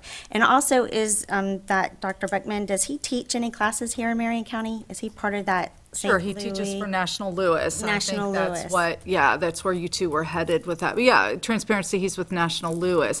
Now, the Ron Clark, that's interesting, but remember too, that to do the Ron Clark, like, I don't know of how he comes to the school. And we've got Dr. Buckman who visits the schools as well. And then, and he's like out there all the time. And Reverend Cummings, you brought up a great idea, and it made me think that what about if we tailor some of his time to do like, cohorts or coaching or looking into these folks that are coming through the pipeline and target them specifically throughout this next year and get them prepped and ready.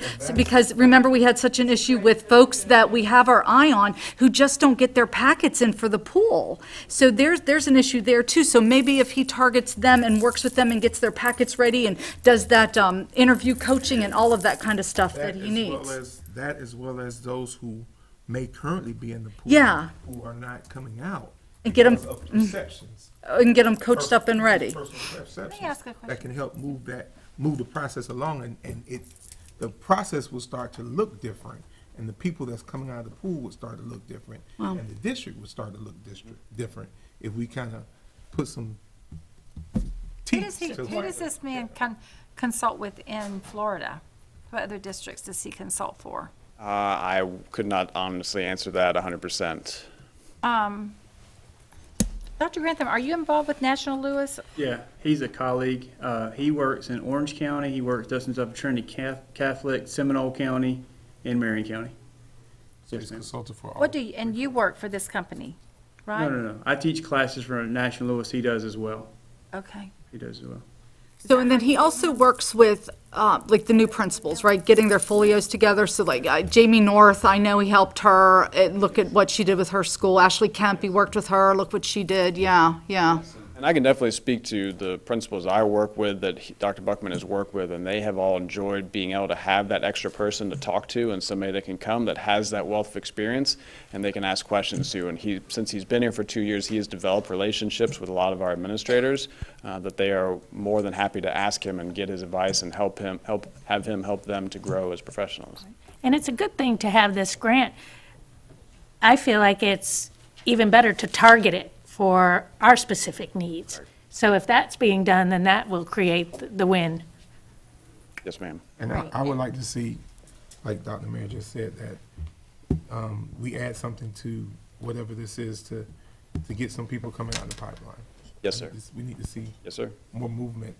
And as a board member, I would like to see if someone's been there for 3 years and moving forward, I would like to see things on here so we can actually see some things to measure and look and make sure he's, to make sure that it's being effective, and, because if not, what we hear is hearsay and stuff, and so I would appreciate something to make sure that we can target that and know that, other than you coming before us and saying he shows up at schools and Certainly. we have no idea. But Because if he's mentored folks like of the quality of the names that were just mentioned, great. How many consultants do we have in the district? Going into this new school year, I Just believe. how many? I'm just curious. We've never asked that question. As my knowledge, this year we worked with Dr. Buckman and Jane Elshman, who was working with our L300 schools. And that was all we had last year, was the two consultants? My understanding. No, Ms. Stacy, we sent you a list probably 6 months ago. You talked about all That's the 5 or 6 months ago. all the school speech therapists and all the people that come in. It was a long. Mr. King, you and I talked about it. It was a long list of people, but it's a lot of folks. It's not just 2 or 3. It was a long list of consultants. You know, like a deaf and hard of hearing person that comes in, they're a consultant. There's a lot of people. They're like contract. Yeah, they're Not contracted. necessarily and- consultants, but right. they're contracted people because they're not employees. I think Mr. Gibbs, you might have that, or your office might have that. Is that a vendor list, pretty much? There's a vendors list, but we also do the independent contractors. I don't. I can try to think that's resend on it again, Miss Stacy, but it's a lot. It's a lot of folks. So can we break it out so we can see who is a consultant versus a contractor? I was going to say, the independent contractors aren't necessarily, I wouldn't lump them in as a consultant. Right. Who's coming in as a consultant to our district, not who's coming in The as an $1,000 a day independent contract? We can- $1,000.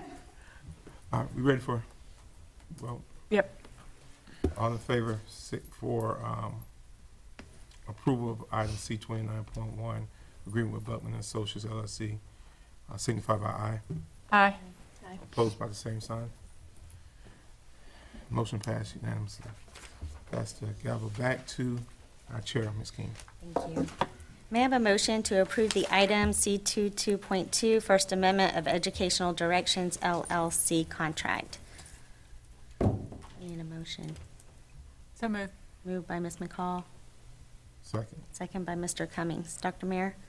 Yes, so I pulled this so that we could have this discussion in transparency, because the public will think, well, why are you adding an amendment when what just happened to the state board, and they said, you know, we can't use them anymore. So this amendment was submitted prior to the state board meeting, and this amendment was for summer services, which would keep us in line with our obligations to offer that with the contract. So I'm gonna let Mr. Gibbs talk now about what we need to do with this and moving forward. This is an amendment under they had a 2-year contract which covered summer services. The summer services they outlined was much more extensive and geared toward a first-year implementation. When the state started calling in June what external operations are happening over the summer, we didn't have anything ongoing at that time, so they reached out and said they could pare it down. Instead of it being around $52,000, they pared it down to a minimal number of days to come in at $30,000 and still qualify for the state's saying we're in compliance with EO operations over the summer. So we did this amendment. It was in June. They started working in June so that when we go to the board meeting in July, everybody's good. We're in compliance with EO requirements. And so this is to pay them for services rendered at the behest of the state during the summer months. I did email them this week after the board meeting last week and told them that the remaining days they can cancel because the board will not allow it to go forward. So the contract allows or requires us to pay only for services rendered up to the time of termination. So we can get an updated bill, but we need an authorization to pay up to $30,000 so we can pay them for services rendered. So that would be up to the date of last Wednesday? Up to the date of the termination. I believe Dr. Mayer's working on the termination letter from your email to me. Is that right? They haven't been terminated? I thought they were terminated. I've told them to stop work, so they should not be incurring any new costs. We still have to provide them the notice under the contract for termination. And I was hesitant, I know we'll get into this later, but I was hesitant to do a termination letter until there was consensus this evening on what we're doing. I thought that was premature on my part.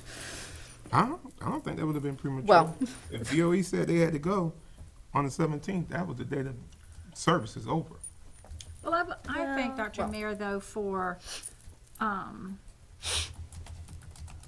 respecting our discussion that we might have on, I don't really have any discussion, but you never know.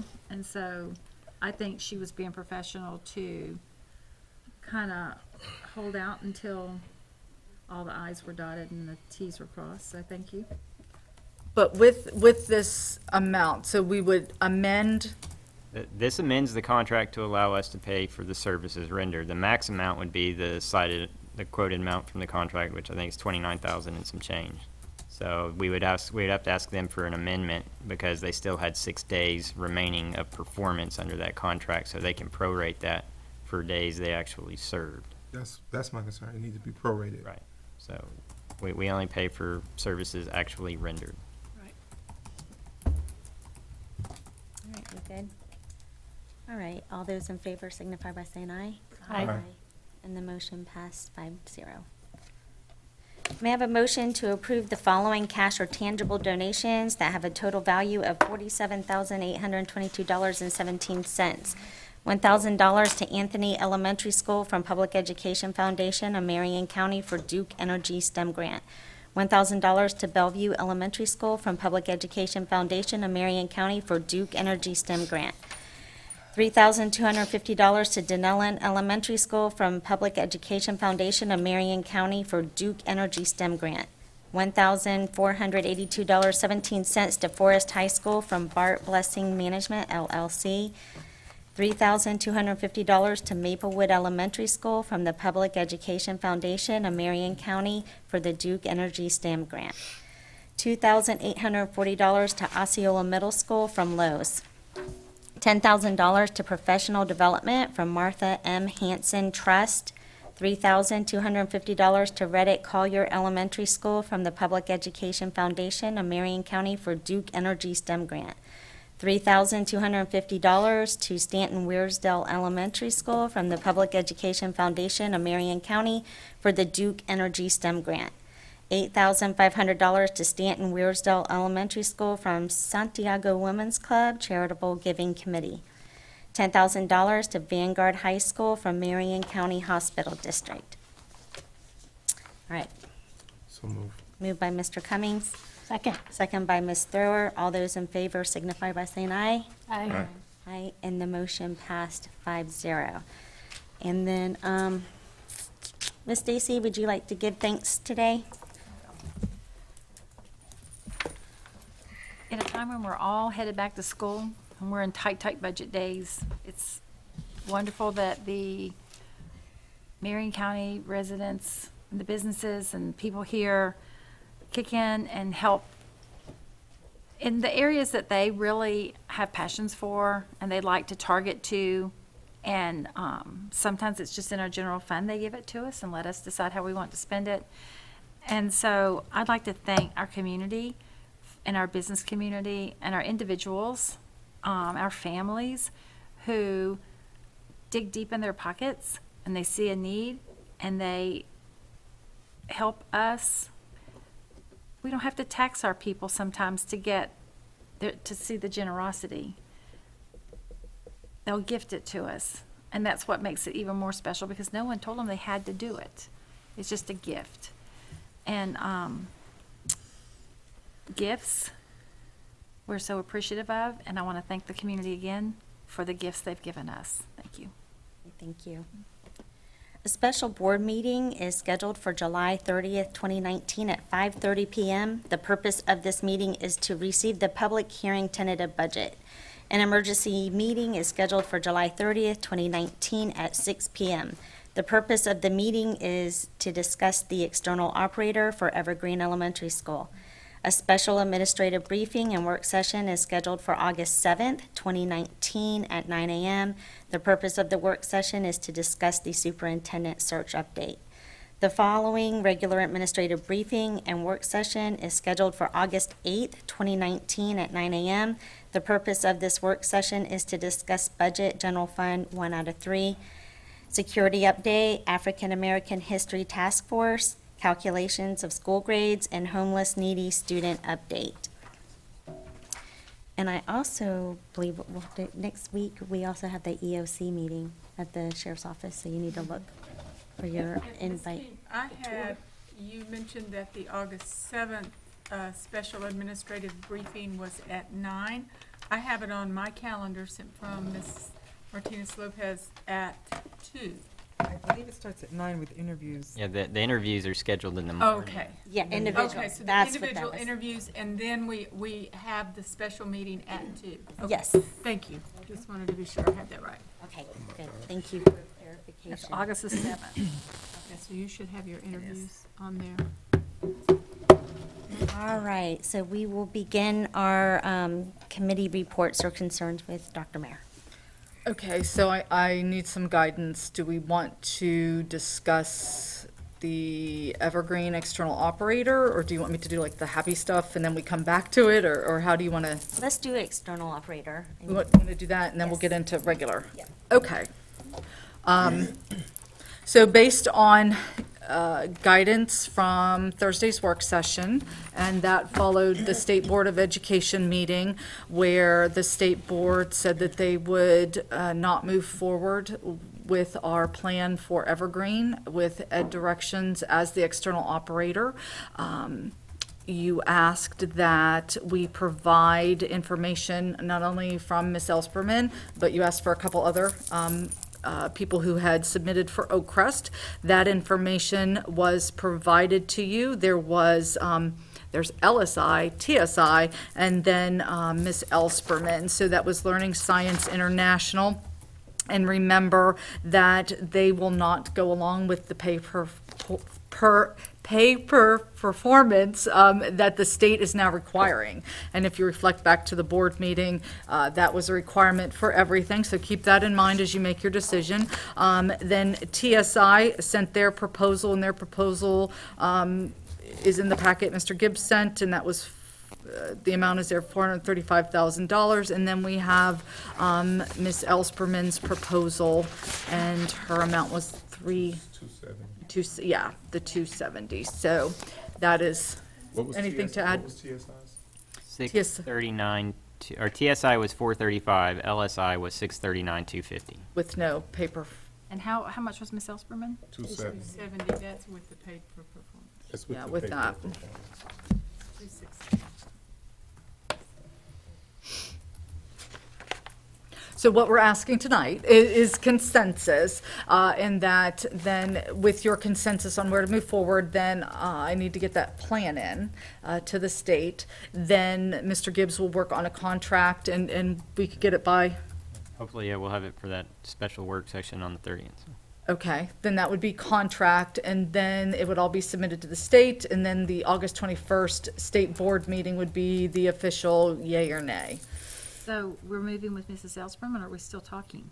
That's what you guys That's Yeah. what we have to Yeah. come to consensus. We can't vote on it tonight, we just Correct. have to come to consensus, and then we'll vote on it July 30th. Is that Yeah, my you can vote on the understanding? contract once it's done, hopefully by July 30th. If it's Ms. I'm- Elsperman, it won't be an issue. I'm in I'm consensus. I'm in with Ms. Elsperman. So am I. I'm too, and there's a couple of specific reasons why. Both Oakcrest and Evergreen have experienced so much upheaval over the years that the least we can do is provide them an external operator that has a recognizable name and a stellar reputation. Not to mention, she's a lot less expensive, which is also important. That's our responsibility. That's a bonus. It is a huge bonus. LSI is not in the running as far as I'm concerned because they don't have a pay-for-performance clause, so we can't consider them. TSI is almost double the money, and nobody really knows who they are. So I think for stability's sake, that, and I made it very clear my feelings about the whole process at the work session, so I'm not going to belabor that point, but that's why I'm going to support Jane. For me, I like to see, these schools have not been stable. And, we got to stop the bleeding. We got to give the support to the schools to give them, what they need. We just spent a whole bunch of money with an external operator. What was Ed Directions? How much did we spend with them? Total, I think it came out to around 400. $400,000. And, so, right now, we have to be fiscally responsible. Looking at Jane Elsperman, that's probably the way that we're gonna have to lean toward her. So we have a consensus for Jane, so we can put it on the July 30th. All right. Wow. Were your feelings the same, Ms. King? Yeah. Okay. Yeah, I was just like, I just echo, I mean, we discussed this and went around and around, so. And then with the other two, the prices were much higher, and LSI was out because they couldn't do pay for performance. So, yeah. And we're on a time crunch. Yeah, we're on a really big Time time. crunch. We need to have somebody there day one, Yes, when school starts. We don't have time to, they need to be there now. yeah, they need to be already there.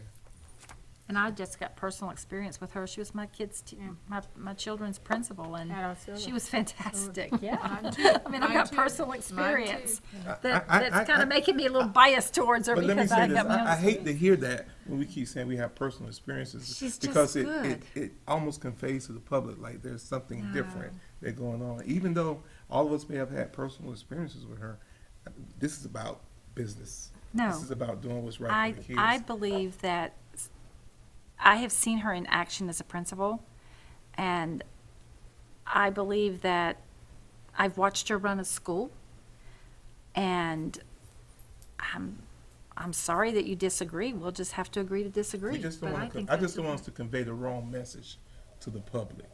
I think she's the right person for the job because of her leadership that's what I like to skills hear. and her being recognized. That's at what the I like to level hear. That she's been recognized. It has nothing to do with my personal experience. Thank you. That's It what I has everything to do with her leadership skills and the fact that she is recognized nationally for what she can do. Thank So you. that's all why saying. I'm doing it. That's all I'm saying. And she's bringing in somebody, what's the person's She's name? from the federal. Yes, and I'm on the spot, so I can't think of it. Gutzman. Gutzman, yes, G-U-Z-M-A-N, yes. Right, that Yes. has that Yeah. experience also. Right. So. And to add to that, important for the public to know, important for you to know, that when I recommended Ashley Kemp for principal of Evergreen, almost immediately Kathy Bayless, who was placed at Oakcrest as principal there, reached out to Ms. Kemp, and they have been tag teaming and collaborating, and they want to work together to make this successful for both schools. So that was instigated by them, and I think that speaks volumes of them and their commitment to what's going to happen. Also, the communication from Ms. Elsperman regarding Oakcrest has been phenomenal, and the meetings she's had with Ms. Boston Ellis, with Dr. Grantham and myself to plan and make sure things are in place for Oakcrest is just huge. And I emphasize that it's not just her vision, it's her vision and her passion, but with consideration for building that internal capacity and that self-sustaining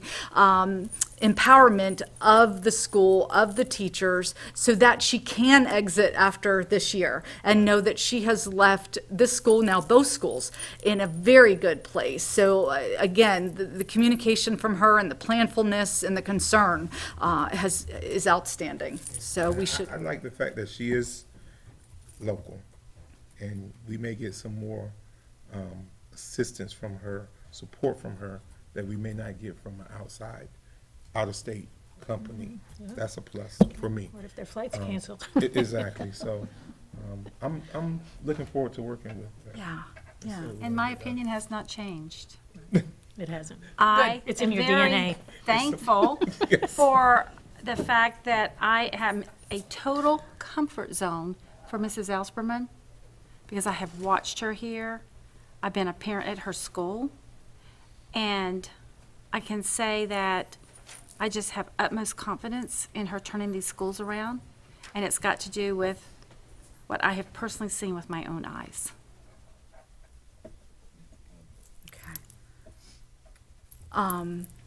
I'll go ahead and bring this up now, and I know from what we talked about when Ms. Haynes had reached out to us, that y'all are going to talk about this too. Mr. McAteer particularly and I had some conversation about these fifth graders leaving both Oakcrest and Evergreen.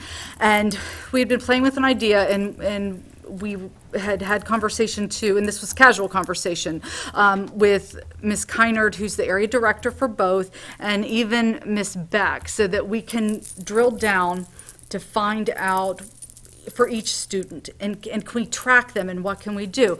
So that idea was marinating with us, and in fact, tomorrow, Mr. McAteer and I, we're gonna have some firm conversation, but I wanna thank Ms. Thrower, who amped up, and I'm going to use sense of urgency again, on what are we doing for this? And you brought this to our attention, and at the time I said, well, we're working on it, but I want you to know that we really were working on it. It wasn't just a placation. So that's in the works, and we're looking now on how we drill down, and it's not just not just, okay, well, you're all the fifth graders from Oak Crest, well, let's do this for you. No, we need to drill down to each student to find out what was going on and how we can help them. So can I give you exact details on how that's going to look or what? No, but know that we are doing that, and as you have concerns or you have guidance or suggestions, please again let us know, because tomorrow, I mean, we're moving that train forward now, especially now that we know that we're on a good place with Jane. You know, and I spoke with Ms. Narvella about this. We've been talking about this for a while.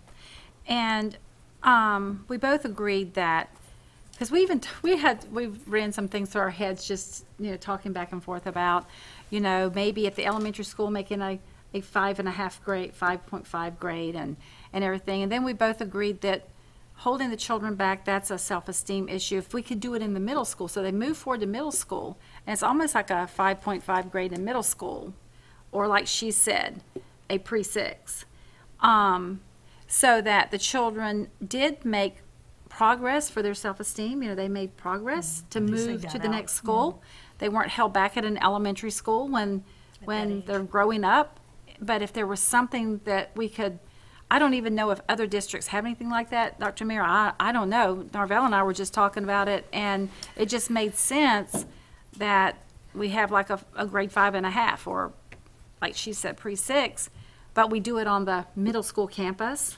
The problem and then we went on to talk more about the problem with these children moving classes and stuff like that. It might be something you want to set up that is like an elementary classroom almost, like they stay with the same. Self-contained. Yeah, kind of like a classroom of elementary where the teacher a really good teacher, is in there working with them with math and maybe working with them with their reading. And I know they have to go to PE and stuff, but this would take a real creative, out of the box thinker. And I think you're good at that, and people are good at that, to have, because if you're moving them all around, they almost need a teacher with them, almost like elementary level teacher, but yet this is happening on a middle school campus, where they maybe go for PE, change for PE class, but a lot of their classes so that a teacher can kind of see what's going on with them, and they don't just get stimulated changing classes and running all around and getting all with this, because it would be cost prohibitive for us to have a change into the class for just them. That I just feel I need to be with a teacher that would be almost like an elementary setting, but yet in a middle school. Dr. Mayor, school's right around the corner. Do we have time to really drill down and make some decisions for these kids, whether it be a self-contained class or whatever we decide? Well, I don't think self-contained. Well, I know but what she means. She doesn't mean that. Okay. She just means, that wouldn't go over. no, she doesn't mean it like that. I know what Beth means. We don't not have the time to look at them. So, as I can say, this is new. This is like Ms. Beck got, how do we do this with state guidelines? But so everybody's circling, everybody's thinking, everybody's, yeah. Good. Yeah. All right. Well, Almost be like, I envision it almost like a 5th grade class, a 5.5 grade class sitting on a middle school campus.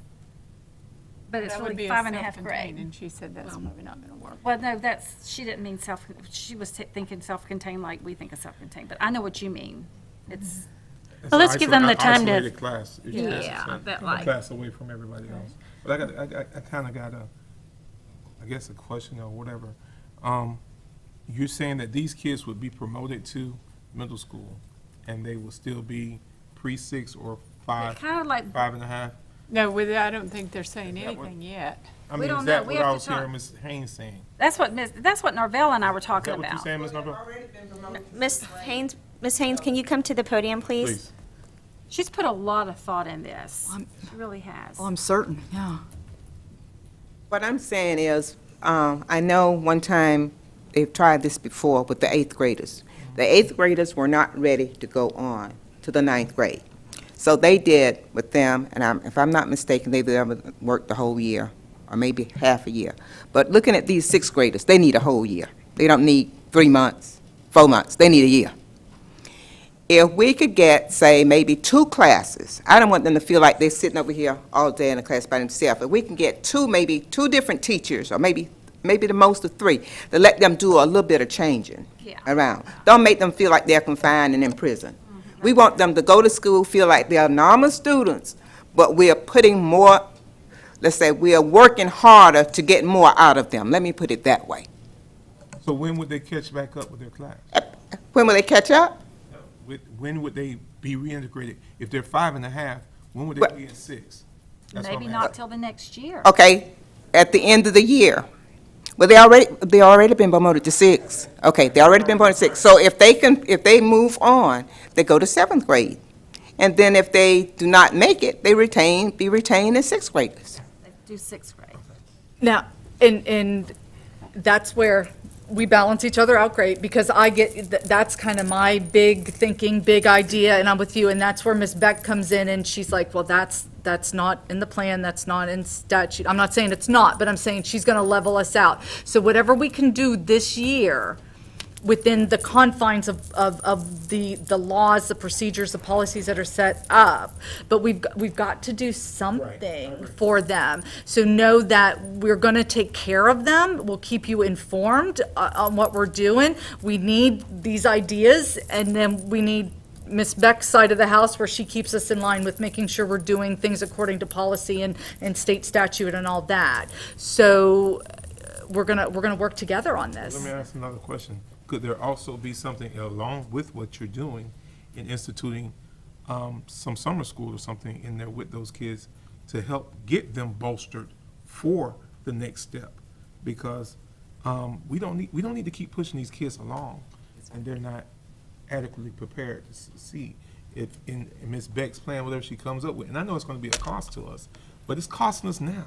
Ooh, is it It's Costing us now. later when they don't get Because jobs every and they year, can't I'm work. looking at the numbers, I'm looking at those already numbers, I'm looking at those numbers, and we're about to feed a bunch of kids into Howard Middle School and Fort King that are not prepared to succeed at the next level. So we got to stop the bleeding, not And not unfortunately- tomorrow, but now. And We gotta stop it. unfortunately, Eric, by doing that, by 9th grade, they're going to start dropping out. Exactly. We got to stop that. We got to stop that cycle.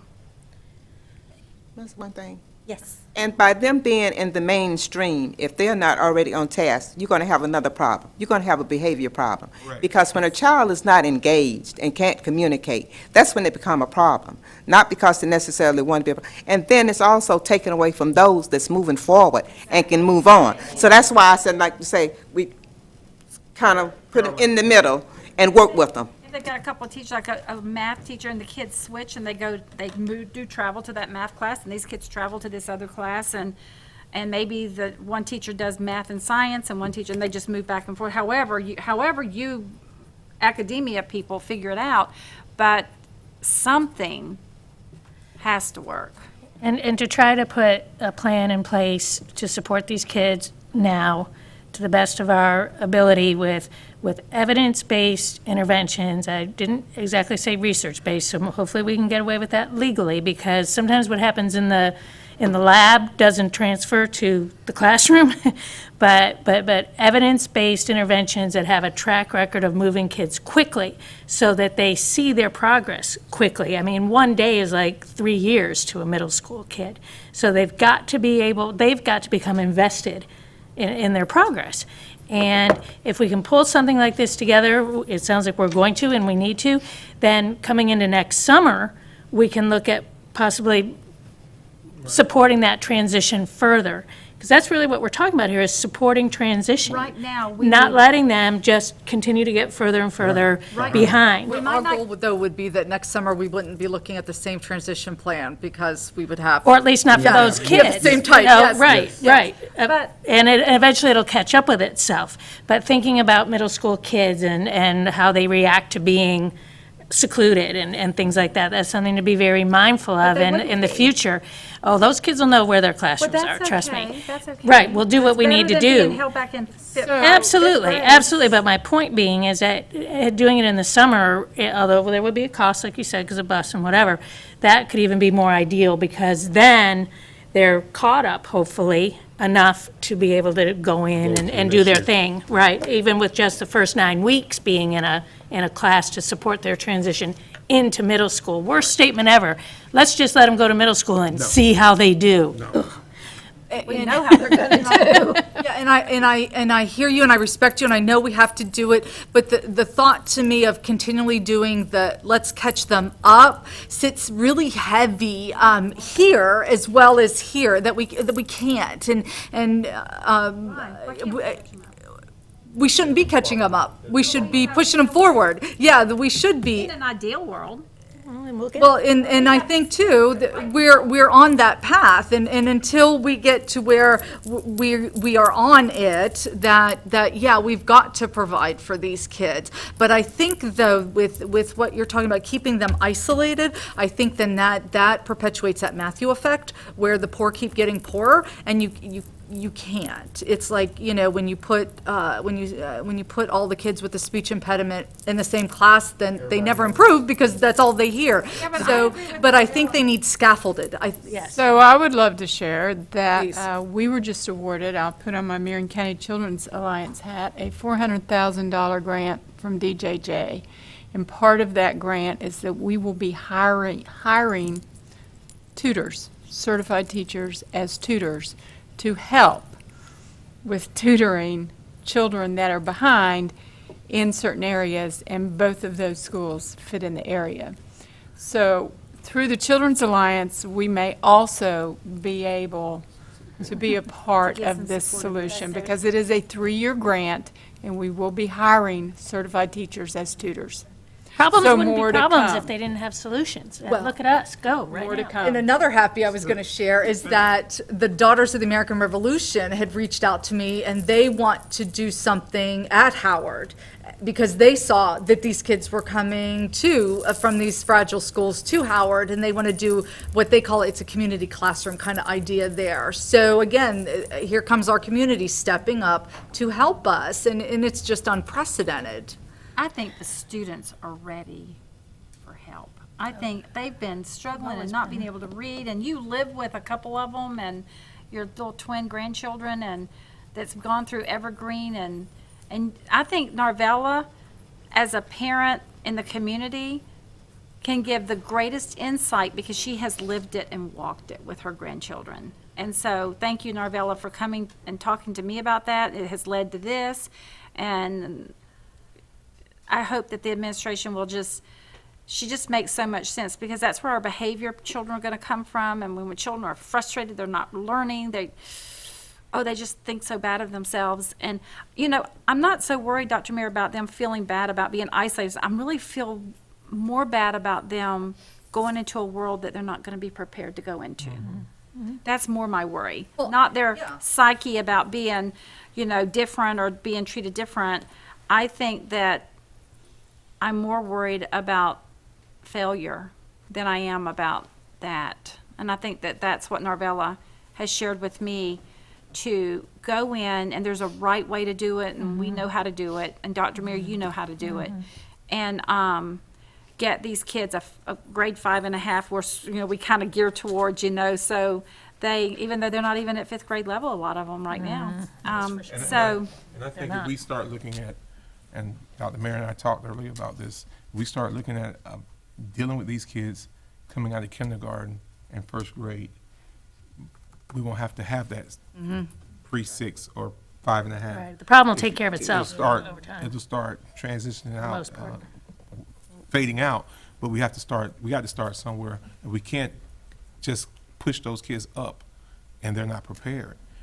It's a self-esteem issue they're going to have. That's child abuse. Yeah, they're going to have a That's child self-esteem abuse to do issue that, to about continue it. doing But that they'll to have a children. worse self-esteem issue if they drop out at 7th grade or 8th grade or 9th grade before they get to high school. Or end That's a up in the bigger system. self-esteem issue. And you know what? And I'm sure that, and so then when they don't have an education, we try to protect a child's self-esteem, and we try and we work on that. That's become kind of an education thing over the last 20 years. But what is it like to sit in prison and then know that you didn't make it? Self-esteem is going to be damaged somewhere.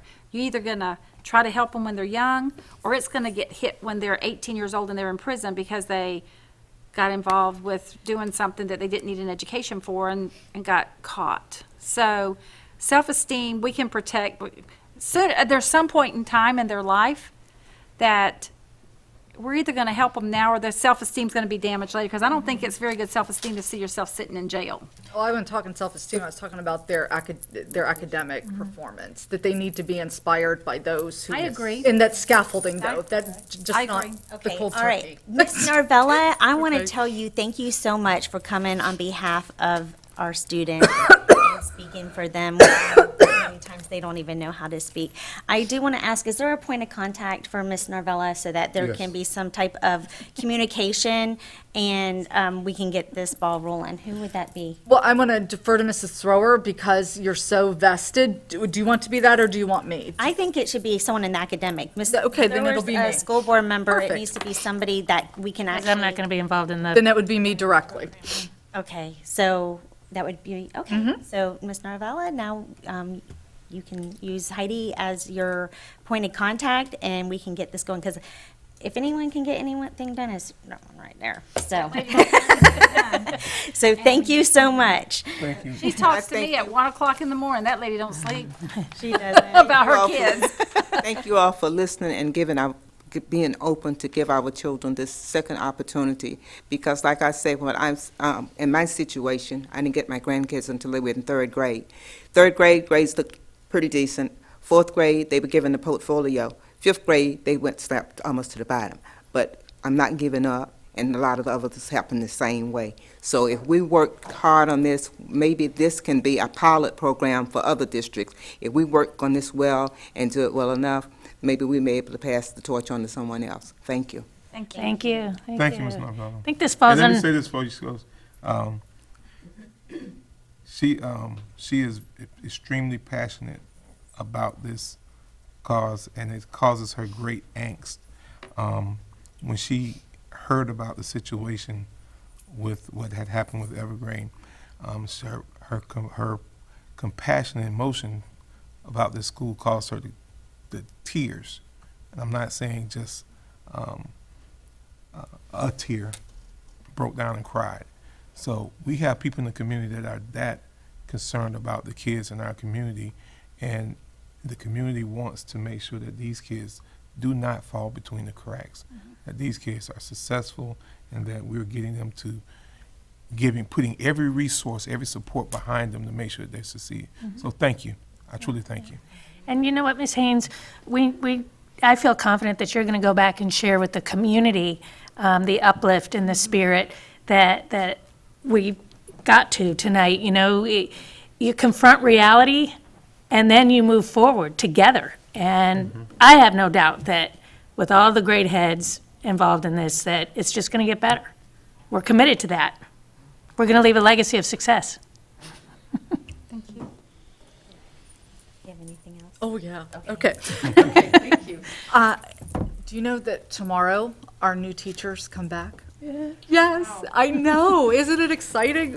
We are so excited. And Ms. Shafty, I'm so glad you're in the audience, because huge shout out to you and your team for the great beginnings, the new teacher orientation. And not only is it new teachers, it's our support folks too. So our support personnel will have orientation tomorrow. Here's the jazzy flyer. And also our new teachers will have an orientation too. And so teachers are going to attend Wednesday and Thursday from 8 to 3:30. And our non-instructs will attend Wednesday from 8 to 11:30. And that's very exciting. And we'll have you back later to share the book and everything that you're basing this year off of. But thanks to you and your team for doing that. That's awesome. And yeah, it's amazing though, the school's starting. That's great. That's great. So with that as well,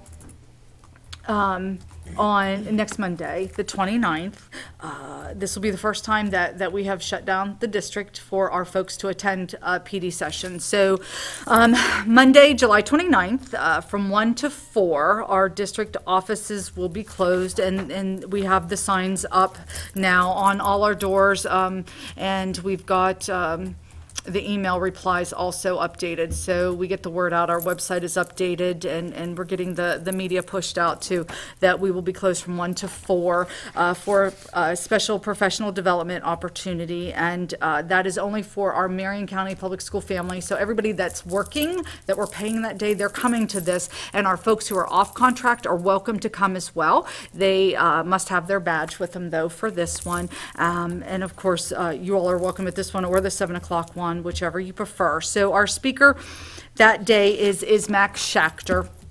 And Mr. Schachter, I shared with you how I heard him speak in March at the superintendent meeting, the state superintendent meeting.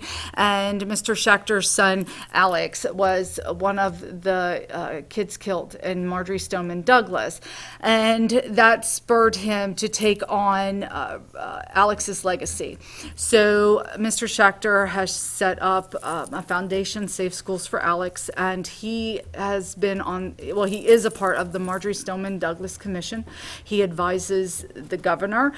He advises at the national level. He was one of the folks responsible for getting that national clearinghouse on school safety spun up, which just was spun up, and he continues his talks there. In fact, he's coming to us from DC, speaking to us, then flying out the very next morning at like 6 a.m. back to DC to continue his work. So at 2 o'clock, he'll speak to our Marion County Public School family.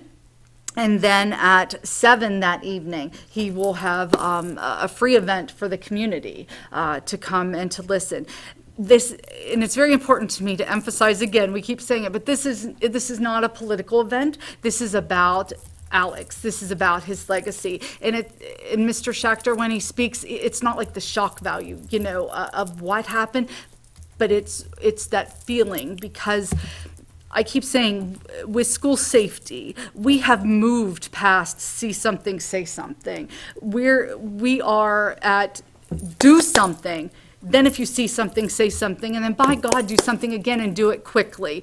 So his message will be one of just diligence and remembering and that, that time to stand at the doorway and greet your kids as they walk in, and keeping your door locked, and that type of thing, just that reminder. And as somber as it is, it's also so uplifting. I mean, it's a good message. So I hope that you'll join us. I hope that the community will join us. And again, the 7 o'clock is free. The 7 o'clock is free. So Is that mandatory for those that are working? yes. What about, and I'm just thinking, what about those people that may have, that it affects them in such a way? And we have, and in fact, I don't want to say her name, but one of our directors said that she had an employee reach out, and so we're working with that person. Yes, 'Cause I'm absolutely. thinking about that incident in Parkland, and then the incident that happened at Forest a few weeks later, and there may be people in the district. Yes. Yes, sir. Okay. Yeah, and we're sensitive to that. Yes, Okay. sir. Yes, sir. Thank you. But again, it's not the April 20th message, it's Alex's message, but still, we are sensitive to that, and thank you for bringing that up. So, okay, so some numbers I just want to share with you. At the end of the 15-16 school year, compared to now, what we just ended with. So the end of the 15-16 school year, which was the school year prior to this team coming in, and what we just finished with. So we'll go with then and now. So then, end of 15-16, now is what we just finished with. So then we had 3 A schools, and today we have 4. Ranked by, of course, the DOE. Then we had 6 B schools, and now we have 15. Then were 27 C schools, now there's 30. Then there were 14 D schools, today there's 2. Then there were 3 F schools, and today 0. 51% of our schools have increased their grade from the 15-16 school year to today, and 4% decreased their grade. And I know there's been discussion on rankings and grades and what it all means. But again, according to the state of Florida, last year we were 52nd in the state. This year we're 50th. Are we where we need to be? Absolutely not. I would even go so far as to say the superintendent of St. Johns County would say we're nowhere near where we could be. So today, at the assistant principal meeting and yesterday at the principal meeting, I had the privilege of wrapping it up. And I said to them that we had some time to, and I use the terms puffy and proud. We had some times to be puffy and proud, but now it's time to recenter ourselves and to reflect, because for every student that we can say, we can brag about and say, oh, look, our grades improved, there's still a student that isn't there. And until we have every student there, our mission, it's not done. It's not done. But I am so proud of, oh my gosh, of the teachers, of the community, for wrapping their arms around us, like we heard again tonight, for the administration, for families, for students, and to think about, our teachers who this year truly not only just expected more out of their kids, but they really did have high expectations for themselves and internalized that, and that then was relayed to our kids. That's incredible. And I'm telling you that I call it the popcorn effect, the up, the down, the up, the down. We're done with the popcorn effect. We're done. The sustainable transformational change that has occurred this year, it's going to stay.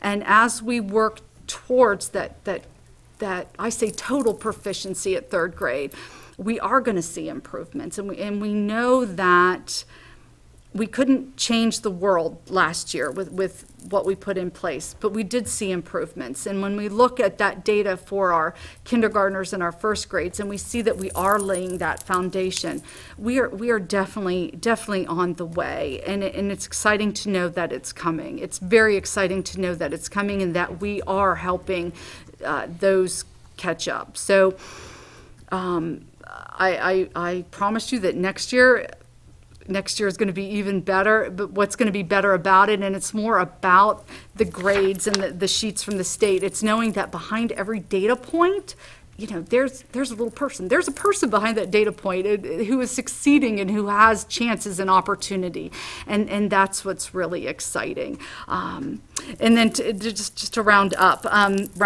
I guess, I want to share this article with you by Natalie Wexler, and she has a book coming out 1st of August, and she revisits the idea of where elementary schools have gone wrong and what has happened to reading instruction, particularly in the past few years, especially since the Common Core standards have come in, and the overemphasis on skill and drill and the lack of emphasis on a knowledge component is what she says her hypothesis is that has happened with comprehension and vocabulary and the decline in reading skills.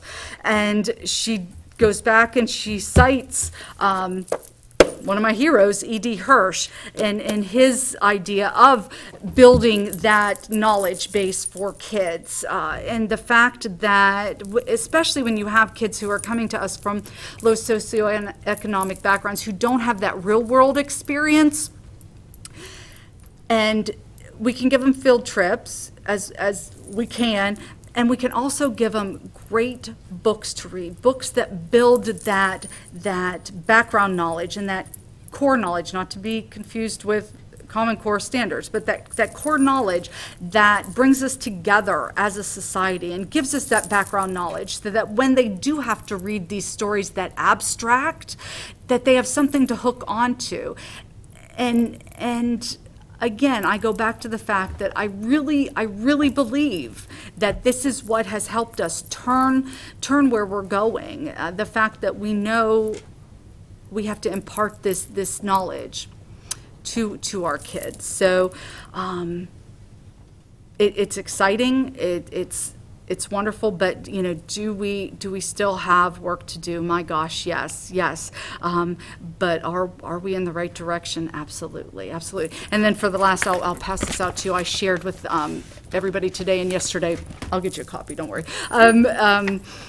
This quote, and it's one of my son's favorite songs, Humble and Kind by Tim McGraw, and where he says, you know, it's good to be proud of what you've done, but again, as I said, rounding back, you know, and we've got those mountains to climb, and until every child is with us, there is still work to be done, but we look forward to doing that work, so thank you very much. Selena, you have anything? No. Mr. Gibbs? Ms. McCall? I don't have anything tonight. I shared my grant. That's what I was going to share. That's good news. That's great news. Ms. Stacy? And I'd like to know where on the Department of Education website the districts are ranked, because they quit ranking, I think, in 2014 or 13. Yeah, I'll get it from Mr. McGowan. He sent that out, yeah.